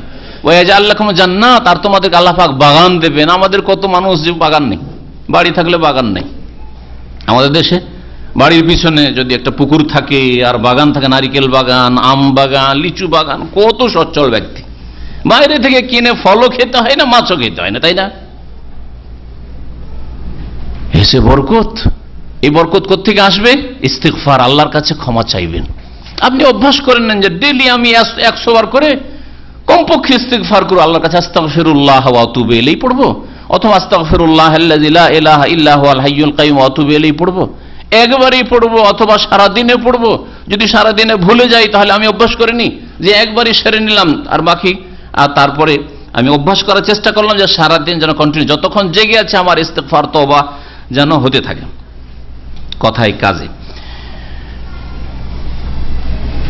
মহান আল্লাহ আরো ইরশাদ করেছেন সূরা হুদের আয়াত নম্বর 3, ওয়ানিস্তাগফিরু রাব্বাকুম, তোমরা তোমাদের প্রতিপালকের কাছে মার্জনা কামনা করো, মাফ চাও। আল্লাহর কাছে ইস্তিগফার করলে, ইস্তিগফার পড়লে কি হয়?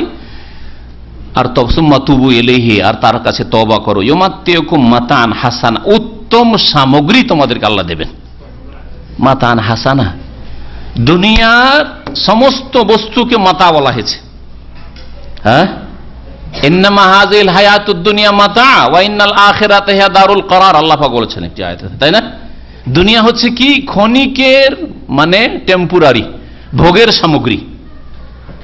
আপনার শরীরটাও ভোগ করার জন্য কিছুদিন, সুস্থতা ভোগ করার জন্য কিছুদিন, বিবিও কিছুদিনের জন্য, ছেলে মেয়েও কিছুদিনের জন্য, ধন সম্পদ কিছুদিনের জন্য, বাড়িটাও কিছুদিনের জন্য, গাড়িটাও কিছুদিনের জন্য।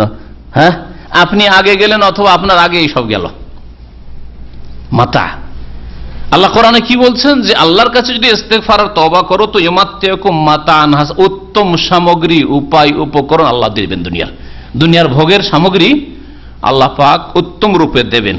ইলা আজালে মুসাম্মা, নির্ধারিত সময় পর্যন্ত, মানে তোমার মত পর্যন্ত। 4 নম্বর উপায় হচ্ছে বরকত হাসিল করার বা জীবনটাকে বরকতময় করার 5 ওয়াক্ত সালাত কায়েম করা, খুশুর সাথে, ইতমিনানের সাথে, প্রশান্তির সাথে, আর একগ্রচিত্তে ইবাদত বন্দেগী করা। নামাজে দাঁড়িয়েছেন, আল্লাহর সামনে দাঁড়িয়েছেন, এই মন মানসিকতায় নামাজ পড়বেন। দুনিয়া ঢুকে আছে মনে, কখন নামাজটা শেষ হবে, নামাজের মধ্যে কল্পনা জল্পনা দুনিয়ার চলল, আর বেরিয়ে এসে আবার দুনিয়ার দুনিয়া। নামাজের আগে পরে ভিতরে সব সমান, এইরকম নামাজ নয়।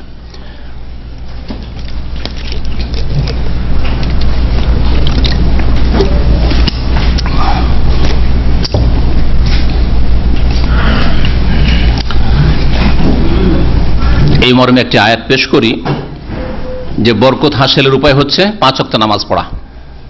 5 ওয়াক্ত নামাজ তাহলে যারা পড়েন না তাদের জীবনে বরকত নেই, ভালো করে শুনে রাখেন। যারা 4 ওয়াক্ত পড়েন, ফজর পড়েন না, সূর্য উঠিয়ে দেন, বরকত নেই বা ঘাটতি আছে বরকতে। এই যেমন অশান্তি ছুটে না, বালা মুসিবত দূর হয় না, আর দুনিয়ার কিছু পেলে আখিরাত খারাপ হচ্ছে, মনে রাখবেন। আখিরাতের বরকত নেই আপনার জীবনে।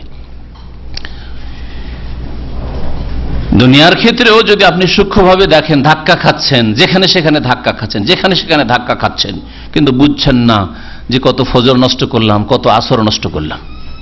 করেন আয়াতটা আপনাদের শোনায়, আল্লাহ পাকের ইরশাদ করে, ওয়ামুর আহলাকা বিসসালাহ, হে নবী তুমি তোমার পরিবারকে নামাজের নির্দেশ করো।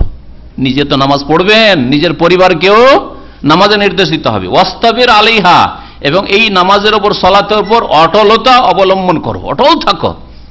ফজর পড়ছেন না, ফজর সূর্য ওঠার পরে পড়ছেন, জামাত পাচ্ছেন না, আর বলছেন নামাজের উপর অটল। কোথেকে অটল আপনি নামাজের উপর?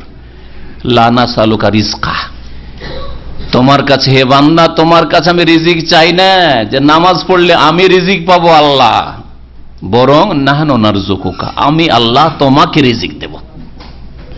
নামাজ নিজে পড়ো, নিজের স্ত্রী ছেলে মেয়েকে নামাজ পড়াও, নামাজের উপর অটলতা অবলম্বন করো, নামাজ ভালো করে কায়েম করো, তাহলে নাহনু নারযুকুকা, আমি আল্লাহ তোমাকে রিজিক দেব।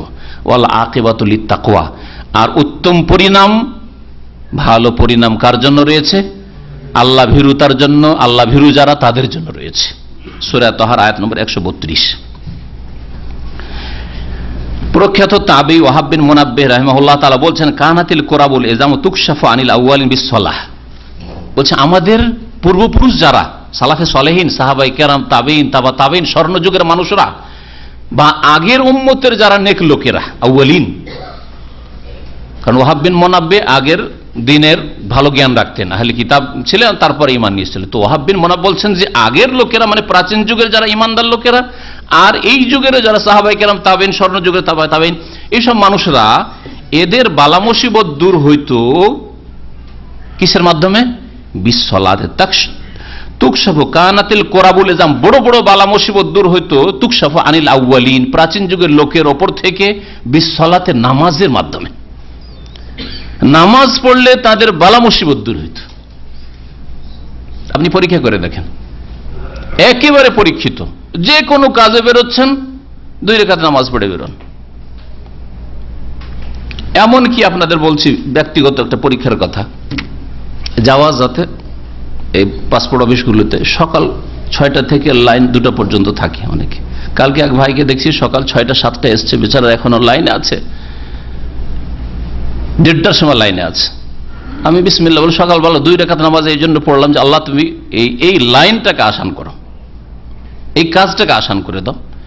আর তারপরে যাওয়া যেতে সকালবেলা নয়, গেলাম সেদিন জোহর পরই গেলাম, দেখি জোহর পর, কারণ লাইন শেষ অনেক সময় হয়ে যায় আর খালি থাকে, গেলাম। আলহামদুলিল্লাহ একবার ফিরালো যে এই জিনিসগুলো পুরো করে নিয়ে আসেন, আর তাড়াতাড়ি পুরো করে নিয়ে গেলাম, আর সাথে সাথে 10 মিনিটের মধ্যে কাজটা হয়ে গেল। আলহামদুলিল্লাহ। আপনার ওই পুরনো যুগের কথা, প্রাচীন যুগের কথা বলছি না, আপনি আপনার জীবনে এইরকম আমল করার চেষ্টা করেন। যে কোনো কাজে বেরোচ্ছেন 2 রাকাত নামাজ পড়ি, আল্লাহর কাছে আল্লাহ এই কাজটা কামিয়াব করো, আজকে আমি এই কাজটার জন্য যাচ্ছি যাতে কাজটা হয়ে যায়, পাসপোর্টটা আমি রিনিউয়াল করে যাচ্ছি, আল্লাহ যেন এই কাজটা হয়ে যায়, এই কাজের জন্য যাচ্ছি, আল্লাহ যেন এই কাজটা হয়ে যায়। ওয়াস্তাইনু বিসসবরি ওয়াসসালাহ, আল্লাহর কাছে সাহায্য তলব করো বিসসবরি, ধৈর্যের সাথে, আর কিসের সাথে? সালাত, নামাজের সাথে ধৈর্য লাগবে। আবার কোনোদিন না হইলে আপনি হার্ট ফেল করিয়েন না। একদিন নামাজ পড়ে গেলেন, আল্লাহ পরীক্ষা ফেলে দিলেন যে তোর আজ করে দিব না, দেখি তোর ইমানটা কেমন। ওই যে কাজ তো হইল না নামাজে, তার মানে আর লাভ নেই নামাজে, এরকম পড়ে, তাই না? এইরকম করবেন না, বিশ্বাস ধৈর্য লাগবে। আল্লাহ ধৈর্যের পরীক্ষা করছেন, এই এক পরীক্ষা, এই পরীক্ষা পাস করতে হবে।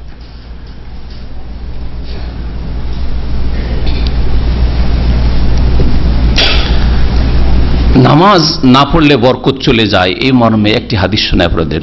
নবী করিম সাল্লাল্লাহু আলাইহি ওয়াসাল্লাম বলেছেন, মান তারাকা সালাতাল আসর, কেউ যদি আসরের নামাজ ছেড়ে দেয়, আসরের নামাজ এমন ভাবে ছাড়লো, জামাত ছুটলো, টাইম পার হয়ে চলে গেল, একেবারে শেষ টাইমে পড়লো, অথবা পড়লো না, মাগরিব হয়ে গেল। মান তারাকা সালাতাল আসর, কেউ যদি আসরের নামাজ ছেড়ে দেয়, তাহলে বা আল্লাযী তাফুতুহুল আসর, এই ভাষায় হাদিসটা শোনাই, যার তিরমিজিতে হাদিসটা রয়েছে, হাদিস সহিহ, যার আসরের নামাজ ছুটে যাবে, তাফুতুহুল আসর, ফাকান্নামা উতিরা আহলুহু ওয়া মালুহু, যেন তার পরিবার পরিজন, স্ত্রী, ছেলে মেয়ে এবং ধন সম্পদ ধ্বংস হয়ে গেল। তার মানে তার জীবনে আর বরকত নেই। আজকে আসরের নামাজ ছেড়ে দিয়েছেন, মাগরিব হয়ে গেছে, টাইম পার হয়ে চলে গেছে, পরোয়াই নেই, দুনিয়ার কাজে ব্যস্ত, আপনার জীবনে বরকত নেই। ভালো করে শুনে রাখেন। আর যত বেশি অবহেলা করবেন তত বেশি বরকত যাবে। এক অবহেলা হলো আপনি জামাতে গেলেন না, জামাত ছুটলো। আর এক অবহেলা হলো যে একবারে বিলম্ব করলেন, সন্ধ্যা 5টার সময় 4:30 এক ভাগ মাগরিবের আধা ঘন্টা আগে নামাজ পড়ছেন, আর এক অবহেলা হলো যে সূর্য ডুবেই গেল, তারপরে আপনি ওই এশার সময় আপনি আসর পড়ছেন। আর এক অবহেলা হলো নামাজই পড়েন না, আপনি মাঝে মধ্যে 2 ওয়াক্ত 3 ওয়াক্ত পড়েন, আজকে আসর পড়েন নাই। তাহলে যার মধ্যে যত নামাজ থেকে দূর হওয়া থাকবে সে তত বেশি আল্লাহ পাকের বরকত থেকে বঞ্চিত, মনে রাখবেন। এই জন্য নামাজের গুরুত্ব দেন। নামাজ আপনার দিনকেও সুন্দর করবে, দুনিয়াকেও সুন্দর করবে, ইহকালকেও সুন্দর করবে আর পরকালকেও সুন্দর করবে। আল্লাহ পাক যেন নামাজ কায়েম করার তৌফিক দান করেন। 5 নম্বরে বলল বরকতের উপায় হচ্ছে নেকির কাজ করা, মানুষের উপকার করার চেষ্টা করা, বিশেষ করে আত্মীয় স্বজনদের সাথে সুসম্পর্ক গড়ে তোলার চেষ্টা করা। সিলাতুল আরহাম, যার সাথে রক্তের সম্পর্ক আছে, বাপের বংশ মায়ের বংশ, তাদের সাথে সুসম্পর্ক রাখা, তাদের সম্পর্ককে অটুট রাখার চেষ্টা করা, ভাঙার চেষ্টা না করা। যেসব কাজ কথাতে এই সম্পর্ক খারাপ হয় বা সম্পর্কে অবনতি ঘটে, সেই সব কথা কাজ থেকে আপনাকে বেঁচে থাকতে হবে। চুগলখড়ি করা, উপকার না করা, ঝগড়া বিবাদ করা, কলহ করা, তর্ক বিতর্ক করা, বিভিন্ন এইরকম কাজ কথা রয়েছে যার মাধ্যমে কি হয়ে যায়, বংশের সম্পর্ক খারাপ হয়ে যায়। একটা কথা এখান থেকে শুনে এক ভাইয়ের কাছ থেকে শুনে আরেক ভাইকে লাগিয়ে দিলেন, এক ভাইয়ের কাছ থেকে শুনে বোনকে লাগিয়ে দিলেন, আর ভাই বোনে লাগিয়ে দিলেন ঝগড়া। আপনাকে চিনে নিল, এই ভাইও চিনলো বোনও চিনলো যে আমাদের দুইজনের মাঝে ঝগড়া এর কথার জন্য লাগলো, সম্পর্ক খারাপ হয়ে গেল সারা জীবনের জন্য, আপনি অবিশ্বাসী তাদের কাছে। এইরকম বহু দিক রয়েছে। আত্মীয় স্বজনদের সাথে সম্পর্কের বিষয়টি একটা বিশাল বিষয়, যার উপরে আমার আলোচনা এর আগের আছে, আর ইনশাআল্লাহ তাআলা আরো হবে। আত্মীয়দের সাথে সুসম্পর্ক রাখা, মানুষের উপকার করার চেষ্টা করা, বিশেষ করে আপনার আশেপাশে যারা থাকছে, আপনার রুমমেট, আপনার কর্মক্ষেত্রের সাথী সঙ্গী, অথবা আপনার সাথে প্রতিদিন দেখা সাক্ষাৎ হচ্ছে, আপনার পাড়া প্রতিবেশীর লোক, এদের সাথে সদ্ব্যবহার করা, এতে জীবনে বরকত নেমে আসে। আপনার শরীরে, আপনার ইলমে, আপনার আমলে, আপনার বাড়িতে, আপনার পরিবার পরিজনে, আপনার ধন সম্পদে, আপনার গাড়িতে, আপনার সবকিছুতে বরকত আসবে ইনশাআল্লাহ। নবী করিম সাল্লাল্লাহু আলাইহি সাল্লামের হাদিস সহিহ বুখারী মুসলিমে রয়েছে, আনাস রাদিয়াল্লাহু তাআলা আনহু থেকে বর্ণিত, নবী করিম সাল্লাল্লাহু আলাইহি ওয়াসাল্লাম বলছেন, মান আহাব্বা আইয়ুবসাতা লাহু ফি রিজকিহি, কেউ যদি পছন্দ করে যে তার রিজিককে প্রশস্ত করে দেওয়া হোক, রিজিকের দ্বারকে প্রশস্ত করে দেওয়া হোক, ওয়া ইউনসা লাহু ফি আসারিহি, আর তার বয়সকে আয়ুকে বৃদ্ধি করে দেওয়া হোক, ফালিয়াসিল রাহিমাহু, তাহলে সে যেন আত্মীয়দের সাথে সুসম্পর্ক করে, আত্মীয়দের সাথে সুসম্পর্ক রাখেন। এর জন্য কিছু খরচ করতে হবে, শুধু মুখের কথাই হয় না, আর শুধু পয়সা দিয়ে আবার হয় না। আপনি পয়সা দিচ্ছেন কিন্তু ভাষা খারাপ, তাতে হবে না। আপনার যেমন কথা কাজ ভালো লাগবে, তেমন কিছু অর্থ ব্যয় করতে হবে আত্মীয়দের সাথে সুসম্পর্ক রাখার জন্য। ইহসান করতে হবে ধন সম্পদ দিয়ে, সময় দিয়ে। অনেক সময় আপনার সময়ের প্রয়োজন, আপনার আত্মীয় সময় দিচ্ছেন না, আপনি ছেলে মেয়েকে সময় দিচ্ছেন না, আপনি স্ত্রীকে সময় দিচ্ছেন না, বাপ মাকে সময় দিচ্ছেন না, আপনি ভাই বোনদেরকে সময় দিচ্ছেন না, মাসকে মাস চলে যাচ্ছে, কোনো যোগাযোগ রাখছেন না। এইরকম যাতে করে না হয়, সময় দেবেন। দেশে গিয়ে আপনি শহরে, পয়সা আছে, শহরে শুধু বাস করেন, আত্মীয় স্বজনকে সময় দেবেন, সময় দিতে হবে, সময় দিতে হবে তাদেরকে, দেখা সাক্ষাৎ করতে হবে। 1 বছর 2 বছর পরে ছুটি গেলেন, ফুফুর সাথে দেখা করলেন না, খালার সাথে দেখা করলেন না, মামাদের সাথে দেখা করলেন না, নানা নানির সাথে দেখা করলেন না, দাদা বুড়ো মানুষ যদি অন্য জায়গায় থাকে সেখানেও দেখা করলেন না, আর বলবেন যে আমার জীবনে বরকত আসবে। কি করে বরকত আসবে? তাহলে বরকতের জন্য আত্মীয় স্বজনদের সাথে সুসম্পর্ক লাগবে। আর সুসম্পর্ক শুধু মৌখিক কথা নয়, বরং কাজে আসলে সুসম্পর্ক হইতে হবে। 6 নম্বর বরকতের উপায় হচ্ছে আল্লাহ পাকের বেশি বেশি জিকির আজকার করা আর কোরআন তেলাওয়াত করা। আপনি কোরআন তেলাওয়াত করুন বেশি বেশি, আপনার জীবনে বরকত আসবে। কোরআন তেলাওয়াত অর্থ সহ করুন, আপনার জীবনে বরকত আসবে। কোরআন তেলাওয়াত, কোরআনের অধ্যয়ন করা, কোরআন চর্চা করা, কোরআন শিখা, শেখানো সবচেয়ে বড় আল্লাহ পাকের জিকির। সূরা আনামের আয়াত নম্বর 92 আল্লাহ পাক ইরশাদ করেছেন, ওয়া হাযা কিতাবুন আনজালনাহু মুবারাক, এই কিতাব যা নাজিল করেছি তা হচ্ছে মুবারক, বরকতময়।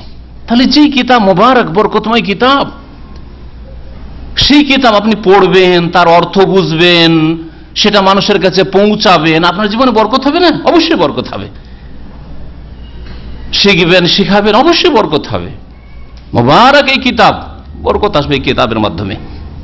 আর এই কিতাবের প্রতি কিতাব শিখার পরে যখন আমল করবেন আরো বরকত আসবে। শুধু শিখে নেওয়া যথেষ্ট না, শিখলেন আর আমলে আপনার ত্রুটি এরকম যাতে না হয়।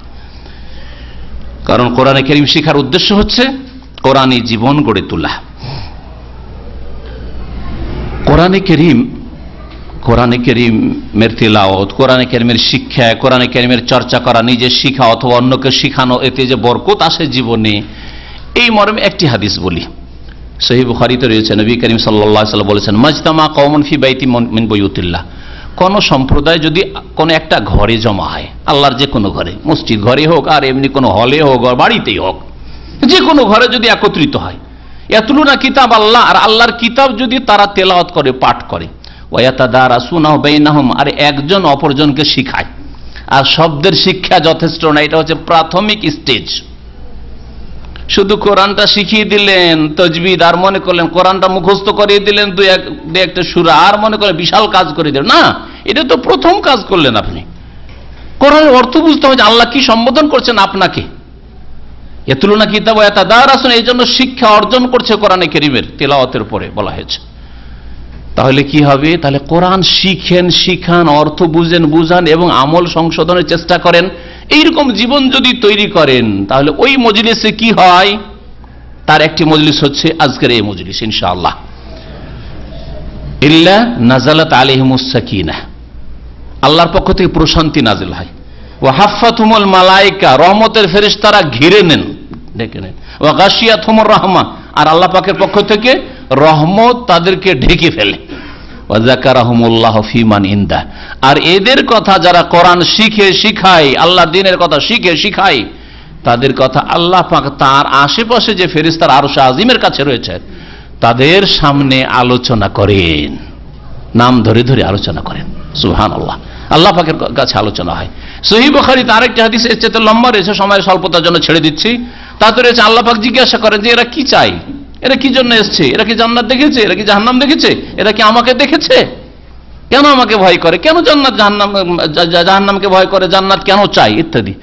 তারপরে শেষখানে আল্লাহ পাক ওই ফেরেশতাদেরকে, দরবারের ফেরেশতাদেরকে বলেন যে উশহিদুকুম, তোমাদেরকে সাক্ষী রাখছি, আন্নী কাদ গাফারতু লাহুম, আমি এদেরকে ক্ষমা করে দিলাম। কত বরকতের জীবন, আখিরাত সুন্দর হয়ে গেল। দুনিয়ায় রহমত আপনার 1 ঘন্টা 2 ঘন্টা যা কোরআন এবং হাদিসের মজলিসে থাকলেন, কোরআন তিলাওয়াত, কোরআন শিক্ষার মজলিসে থাকলেন, কোরআন অর্থ বুঝার মজলিসে থাকলেন, ততক্ষণ আল্লাহর রহমত নাজিল হলো, ফেরেশতারা ঢেকে থাকলো, শান্তি নাজিল হচ্ছে। এই শান্তি মনে নিয়ে গেলেন, অশান্তি দূর হয়ে গেল, টেনশন দূর হয়ে গেল। এইভাবে একজন দিনদার পরেশগার মানুষ শান্তির জীবন পায়। আর বড় বড় শাসক আর বড় বড় নেতা শান্তি পায় না, কারণ এই শান্তি থেকে তারা বঞ্চিত রয়েছে। যেই শান্তি কোরআন এবং হাদিসের সাথে যারা জড়িত তারা হাসিল করে থাকে। 7 নম্বরে বরকত হাসিলের উপায় হচ্ছে দোয়া। দোয়া করবেন আপনি। আর এই দোয়ার মনে বহু দলিল রয়েছে কোরআন এবং হাদিসে যে দোয়া করলে বরকত আসে। দোয়াবিহীন বরকত আসে না। দোয়া মানে আল্লাহকে ডাকতে হয়, আল্লাহর কাছে চাইতে হয়, আল্লাহর কাছে যাচ্ছা করতে হয়, কামনা করতে হয়, অন্তর থেকে চাইবেন, কথায়ও চাইবেন, কাজেও চাইবেন যে আল্লাহ তোর কাছে নেব, আল্লাহ তোমার কাছে পাবো না তো পাবো কোথায়, আমার তো কোনো দরবার নেই আর যে কোথাও যাব, আমি তো দরগাহে বিশ্বাসী নয়, দুর্গাতেও বিশ্বাসী নয়, আমাকে তো তোমার ছাড়া কেউ দিতে পারে না, তোমার কোনো শরীক নেই, লা শারীকা লাক, তোমার কোনো শরীক নেই, সুতরাং তোমার কাছ থেকে নেব। এই ইয়াকিন নিয়ে, দৃঢ় বিশ্বাস নিয়ে, আশা নিয়ে আল্লাহর কাছে দোয়া করতে হবে। দোয়ার বড়ই ফল রয়েছে দুনিয়ায় এবং আখিরাতে। দুনিয়া চান, দিন চান, ইহকাল চান, পরকাল চান, আল্লাহ পাক রব্বুল আলামিনের কাছে বেশি বেশি চাইবেন, আল্লাহ পাক দেবেন। একটি ঘটনার একটি আয়াত বলবো। সূরা কাসাসে আল্লাহ পাক রব্বুল আলামিন ইরশাদ করেছেন মূসা আলাইহিস সালামের ঘটনা, লম্বা ঘটনা। তার একটা অংশে আয়াত নম্বর 24 রয়েছে। তার আগের একটু বলছি, তারপরে আয়াতটার কথা বলছি। যে মূসা আলাইহিস সালাম মিশর থেকে পালাতে বাধ্য হলেন, কারণ ভুলবশত একটা কিবতী ফিরআউনের বংশের লোক তার দ্বারা খুন হয়ে গেছে। পালাইতে হলো, না হলে তো তাকে ধরে খুন করে দিবে। খবর আসলে যে তোমাকে, তাহলে তোমার তল্লাশি চলছে, খোঁজ তোমার চলছে, তাড়াতাড়ি বেরিয়ে পড়ো তুমি। পালাইতে লাগলেন, যাবো কোথায়, যাবো কোথায়, আল্লাহ তুমি রাস্তা দেখাও। এইখান থেকে দোয়া করলেন, আসা রব্বি আন ইয়াহদিয়ানি সাওয়াস সাবিল, রাস্তা চাইলেন আল্লাহ পাকের কাছে। আর তারপরে তাফসীরকাররা লিখে 7 দিন 7 রাত পায়ে হেঁটে কত ক্লান্ত হয়েছেন মুসা আলাইহিস সালাম, চিন্তা করুন আপনি। 7 দিন খাওয়া নেই, কোনো পরিচয় নেই, কিচ্ছু নেই। রাস্তায় কোথায় পৌঁছে? মাদিয়ানে পৌঁছিলেন। মিশর থেকে বেরিয়ে একবারে মাদিয়ান পৌঁছে গেলেন। মাদিয়ানে এসে শোয়াইব আলাইহিস সালাম নবী ছিলেন, অথবা শোয়াইব নামক অন্য কোনো ব্যক্তি ছিলেন, আর অন্য কোনো ব্যক্তি শোয়াইব নামক ছিলেন, এটাই হচ্ছে বেশি বলিষ্ঠ কথা, আল্লাহ বেশি ভালো জানেন। তো এই শোয়াইবের দুটো মেয়ে কূপের কাছে বকরি ছাগলগুলোকে থেমে আছে আর দূরে দাঁড়িয়ে আছে, আর পুরুষ লোকেরা বকরি ছাগলকে পানি পান করাচ্ছে। ওই সময় ওই দুটো মেয়েকে জিজ্ঞেস করলেন মুসা আলাইহিস সালাম যে মা খাতবুকুমা, কি ব্যাপার তোমরা এখানে দাঁড়িয়ে আছো কেন? বলছে লা নাসকি হাত্তা ইউসদিরা রিয়া, অতক্ষণ পর্যন্ত আমরা পানি পান করাবো না আমাদের ছাগলকে পুরুষদের মধ্যে ভিড় ভাড়ে একাকার হয়ে, যতক্ষণ পর্যন্ত এই রাখালগুলি চলে না যাবে। পুরুষ লোকেরা যখন চলে যাবে, রাখালরা চলে যাবে, তখন আমরা কূপ থেকে পানি উঠাবো আর পানি উঠিয়ে বকরিকে পানি দেবো। ওয়া আবুনা শাইখুন কবির, তাহলে তোমরা কেন, তোমার বাপ নেই? বলছে আমার আব্বা আছে, খুব বৃদ্ধ হয়ে গেছে, আর আমাদের কোনো ভাই নেই। ফাসাকা লাহুমা, মুসা আলাইহিস সালাম কি করলেন? তাড়াতাড়ি করে পানি উঠিয়ে ওদের ছাগলগুলোকে পানি দিয়ে দিলেন, আর তারপরে ছায়ায় গিয়ে বসলেন, কিছুই বললেন না, আর ফ্রিতে পানি পান করিয়ে দিলেন। পরোপকারী হইতে হয় বলছিলাম, পরোপকারী হইলেও বরকত হয়। একটা কারণ পাওয়া গেল মুসা আলাইহিস সালামের জীবনে, যে উপকার করলেন। এই আশা নিয়ে নাই যে ওদের কাছে কিছু চাইবো পাবো, এরকম কোনো আশা কিন্তু ছিল না। উপকার করলেন, উপকার করেন নিঃস্বার্থে, খুলুসের সাথে উপকার করেন, উপকার করলেন। ছায়া গিয়ে বসে গেলেন। মেয়েরা তাড়াতাড়ি চলে গেল। বাপ জিজ্ঞাসা করলে এত তাড়াতাড়ি কি করে? আজকে একটা লোক আসলো, আসার পরে ফিরিতে এরকম আমাদের ছাগলগুলিকে পানি পান করিয়ে দিল, এই জন্য তাড়াতাড়ি চলে আসতে পেরেছি। যাও ডেকে নিয়ে আসো, ওই লোককে ডেকে নিয়ে আসো। মুসা আলাইহিস সালাম কথা চিন্তাও করেননি, আর তলবও করেন যে যাও তোমার বাপকে বলিও কিছু যেন পয়সা দিয়ে দেয়, খাবো, খাইনি কিছু, বা থাকতে দেয়, অথবা আর কিছু, কিছুই বলেননি। এক মেয়ে আসছে বড় পর্দার সাথে, আসার পরে বলছে ইন্না আবি ইয়াদউক, আমার আব্বা ডেকে পাঠিয়েছেন, লিয়াজজিয়াকা আজরা মা সাকাইতা লানা, আপনি যে একটু মেহনত করে দিলেন, আমাদের ছাগলকে পানি পান করালেন, তোর কিছু পারিশ্রমিক দেওয়ার জন্য আব্বা ডেকে পাঠালেন। গেলেন মুসা আলাইহিস সালাম, ওখানে যাওয়ার ফালাম্মা কাসসা আলাইহিল কাসাস, যখন পুরো ঘটনা বয়ান করলেন যে এই জালেম ফেরাউনের কবল থেকে রক্ষার উদ্দেশ্যে এখানে 7 দিন হেঁটে পৌঁছেছি, কালা লা তাখাফ, কোনো ভয় নেই, নাজাউতা মিনাল কওমিজ জালিমিন, জালেম থেকে তুমি নাজাত পেয়ে গেছো, নাজাত পেয়ে গেছো, কাজ হয়ে গেছে, তোমার অসুবিধা নেই, আর কোনো চিন্তা করিও না। এখানে ফেরাউনের রাজত্ব নেই, এখানে পৌঁছিতেও পারবে না। আর আজকাল এই আন্তর্জাতিক আইন নেই যে অন্য দেশ থেকে উঠিয়ে নিয়ে চলে আসবো, চলো একে, এইটাও নেই, তাই না? নাজাউতা মিনাল কওমিজ জালিমিন, জালেম থেকে তুমি রক্ষা পেয়ে গেছো। মুসা আলাইহিস সালামকে খাবার দেওয়া হইলো, খেতে পেলেন। থাকার জায়গা দরকার, অচেনা জায়গায় বাসা, তাই না? বাসাও দেওয়া হইল মানুষের জন্য, প্রথম পেটের শান্তি, তারপর থাকবো কোথায় তারও ব্যবস্থা হইল, আর তারপরে সাবালক মানুষ, হ্যাঁ সাবালক মানুষের একটা স্ত্রী জোড়া দরকার, তাই না? তারও ব্যবস্থা আল্লাহ পাক করে দিলেন। দেখলেন বরকত, কিভাবে বরকতটা আসলো? বলছিলাম দোয়া, ওই ছায়া, ফালাম্মা তাওয়াল্লা ইলা যিল, যখন ছায়ায় গিয়ে বসলেন, ক্লান্ত হয়ে পরিশ্রান্ত, ক্ষুধার অবস্থায়, আর ভারী বালতি দিয়ে পানি উঠিয়েছেন, ক্লান্ত হয়ে পড়েছেন, যাই হোক গিয়ে বসেছেন। আর বসার পর বলছে রব্বে ইন্নী লিমা আনজালতা ইলাইয়া মিন খাইরিল ফাকির, আল্লাহ হে রব, ইন্নী লিমা আনজালতা ইলাইয়া মিন খাইর, যেই রিজিক কল্যাণ আমার জন্য নাজিল করেছো, আমার ভাগ্যে লিখে রেখেছো, ফকির তার মুহতাজ হয়েছি, মুখাপেক্ষী হয়েছি, আমার রিজিকের প্রয়োজন আল্লাহ। বিদেশে এসছি, কোথায় কাউকে চিনি না, আল্লাহ রিজিকের প্রয়োজন, তুমি রিজিকের ব্যবস্থা করো। দোয়া কত ছোট, এমন নয় যে ঘন্টার পর ঘন্টা দোয়া, একটি ছোট্ট দোয়া, কিন্তু ছিল ইখলাস, ছিল আন্তরিকতা, ছিল আল্লাহ ভীরুতা। একটি দোয়া করছে রব্বে ইন্নী লিমা আনজালতা ইলাইয়া মিন খাইরিন ফাকির, আল্লাহ যা কল্যাণ আমার নামে নাজিল করেছো তার মুহতাজ, মুখাপেক্ষী হয়েছি, তা তুমি দান করো। দোয়া সাথে সাথে কবুল হচ্ছে, ডাক হচ্ছে শোয়াইবের পক্ষ থেকে, যাচ্ছেন, খাবার পাচ্ছেন, বাড়ি পাচ্ছেন, আর তারপরে বিবিও পাচ্ছেন। মোহর আদায় করে দিয়ে 10 বছর, তারপরে বিবি নিয়ে আবার মেশরে টান দিচ্ছেন। সুবহানাল্লাহ। তাহলে দুয়ার বরকত কিভাবে মানুষের জীবনে আসে। 8 নম্বরে বলবো যে বরকতের উপায় হচ্ছে ব্যক্তি জীবনে, পারিবারিক জীবনে, সামাজিক জীবনে, রাষ্ট্রনীতিতে, অর্থনীতিতে, জীবনে প্রত্যেকটি ক্ষেত্রে যার যেখানে ক্ষমতা রয়েছে আল্লাহ পাকের নাজিলকৃত বিধানের বাস্তবায়ন করা। কোরআনী বিধান কায়েম করেন, বরকত নেমে আসবে। আপনার ব্যক্তিতে করেন, আপনার ব্যক্তিতে বরকত নেমে আসবে। আপনার বাড়িতে করেন, বাড়িতে বরকত নেমে আসবে। আপনার সমাজে আপনি আল্লাহর দিন প্রতিষ্ঠা করেন, মানে ইসলামী আইনের বাস্তবায়ন করেন। ইসলামী আইন মানে শুধু আইন কানুন না, নামাজটা প্রথম এখান থেকে শুরু করতে হবে। ফজরে যাওয়ার তৌফিক হয় না, বলছে পার্লামেন্ট দখল করব না। এই দিন কায়েম বলছি না, দিন কায়েম ব্যক্তি জীবন থেকে শুরু করতে হবে। ফজরের নামাজ জামাতে কায়েম করে তারপরে তখন অন্য অন্য ক্ষেত্রে পা রাখতে হবে। তখন পারিবারিক জীবন, আমার স্ত্রী যাতে নামাজি হয়, আমার ছেলে মেয়ে যাতে নামাজি হয়, আমার পরিবার পরিজন যাতে করে ভালো হয়, আমার সমাজ যেন মুসলিম সমাজ, ইসলামিক সমাজ হয়, আমার দেশ যেন ইসলামিক দেশ হয়, তারপরে এই চেষ্টা করতে হবে। বলছিলাম যে বরকতের উপায় হচ্ছে আপনি জীবনের এই সবগুলি স্তরে আল্লাহ পাকের দ্বীনের বাস্তবায়ন করলে বরকত নেমে আসে। ব্যক্তি জীবনে করলেন, ব্যক্তি জীবনে বরকত নেমে আসে। পারিবারিক জীবনে করলেন, পরিবারে বরকত নেমে আসলো। ছেলে মেয়েরা মাশাআল্লাহ ইসলাম পালন করে, স্ত্রী ইসলাম পালন করে, বরকত নেমে এসছে বাড়িতে। সমাজে মাশাআল্লাহ গ্রামের লোক ইসলাম পালন করে, গ্রামে ইসলাম শান্তি নেমে এসছে, বরকত নেমে এসছে। দেশে ইসলামী আইনের বাস্তবায়ন হয়, ইসলামী দণ্ডবিধান হুদুদ তাজিরাত কায়েম হয়, মানব রচিত বিধানকে তালাক দিয়ে বিদায় করেছে, কাফেরদের বিধানকে কাফেরদের দেশে পাঠিয়ে দিচ্ছে, তখন আল্লাহ পাকের বরকত নাজিল হবে। আর কাফেরদের বিধানকে মুসলিম দেশে নিয়ে এসে বাস্তবায়ন করবে আর বরকতের আশা করবে, দারিদ্র মোচন করব, অভাব দূর করব, সবকে চাকরি দেব, বেকার সমস্যার সমাধান করব, আর নারীদেরকে কি করব, নারীদের ক্ষমতায়ন করব, এসব মিথ্যুকদের দল। মিথ্যা কথাই সব, মিথ্যা কথাই সব। মনে রাখবেন যে আল্লাহ পাকের দ্বীন কায়েম করেন জীবনের প্রত্যেকটি ক্ষেত্রে আল্লাহ পাক রব্বুল আলামিন বরকত দেবেন।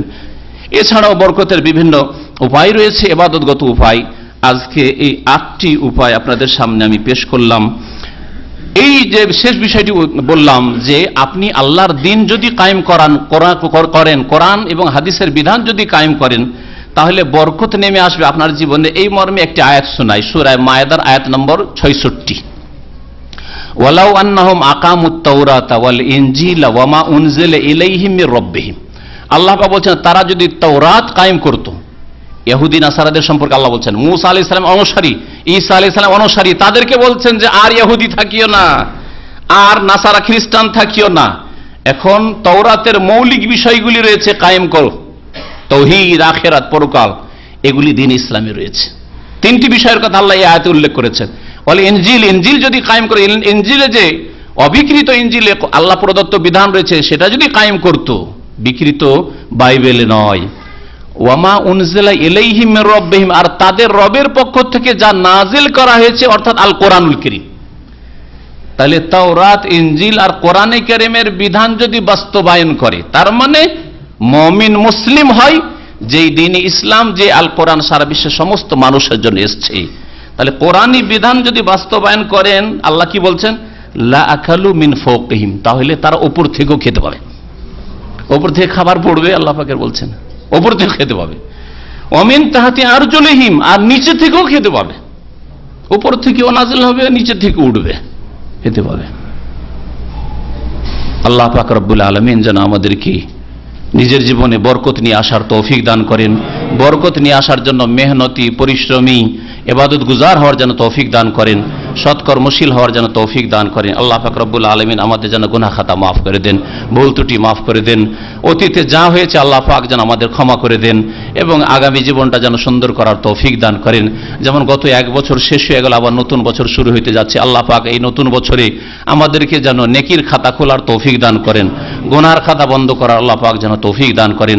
আল্লাহ পাক রব্বুল আলামিনের কাছে দোয়া করি আল্লাহ পাক যেন আমাদেরকে সুস্থতা দান করেন। যেসব ভাইরা অসুস্থ রয়েছেন আল্লাহ পাক তাদের শিফা যেন দান করেন। আল্লাহ পাক আমাদেরকে যেন সুস্থ রাখেন। আল্লাহ পাক রব্বুল যতদিন রাখবেন দ্বীনের উপর যেন কায়েম রাখেন। আল্লাহ পাক আমাদের জীবনের প্রত্যেকটি ক্ষেত্রে যেন বরকত দান করেন। আল্লাহ পাক আমাদের পরিবার পরিজনের, ছেলে মেয়েতে, সবকিছুতে আল্লাহ পাক যেন বরকত দান করেন, ধন সম্পদে বরকত দান করেন। শরীর স্বাস্থ্যে আল্লাহ পাক যেন বরকত দান করেন। আল্লাহ পাক রব্বুল আমাদের আব্বা আম্মাকে যেন সুখী রাখেন। আল্লাহ পাক আমাদের আত্মীয় স্বজনদেরকে দিনের উপর কায়েম রাখেন, দুনিয়া এবং আখেরাত আল্লাহ পাক যেন তাদের সুন্দর করেন।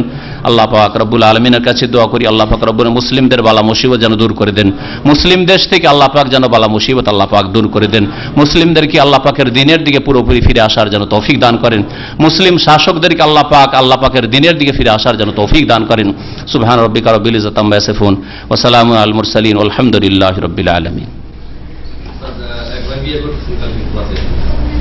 এক ভাই বিয়ে করছেন আমাদের ছাত্র এখানকার, তাই না?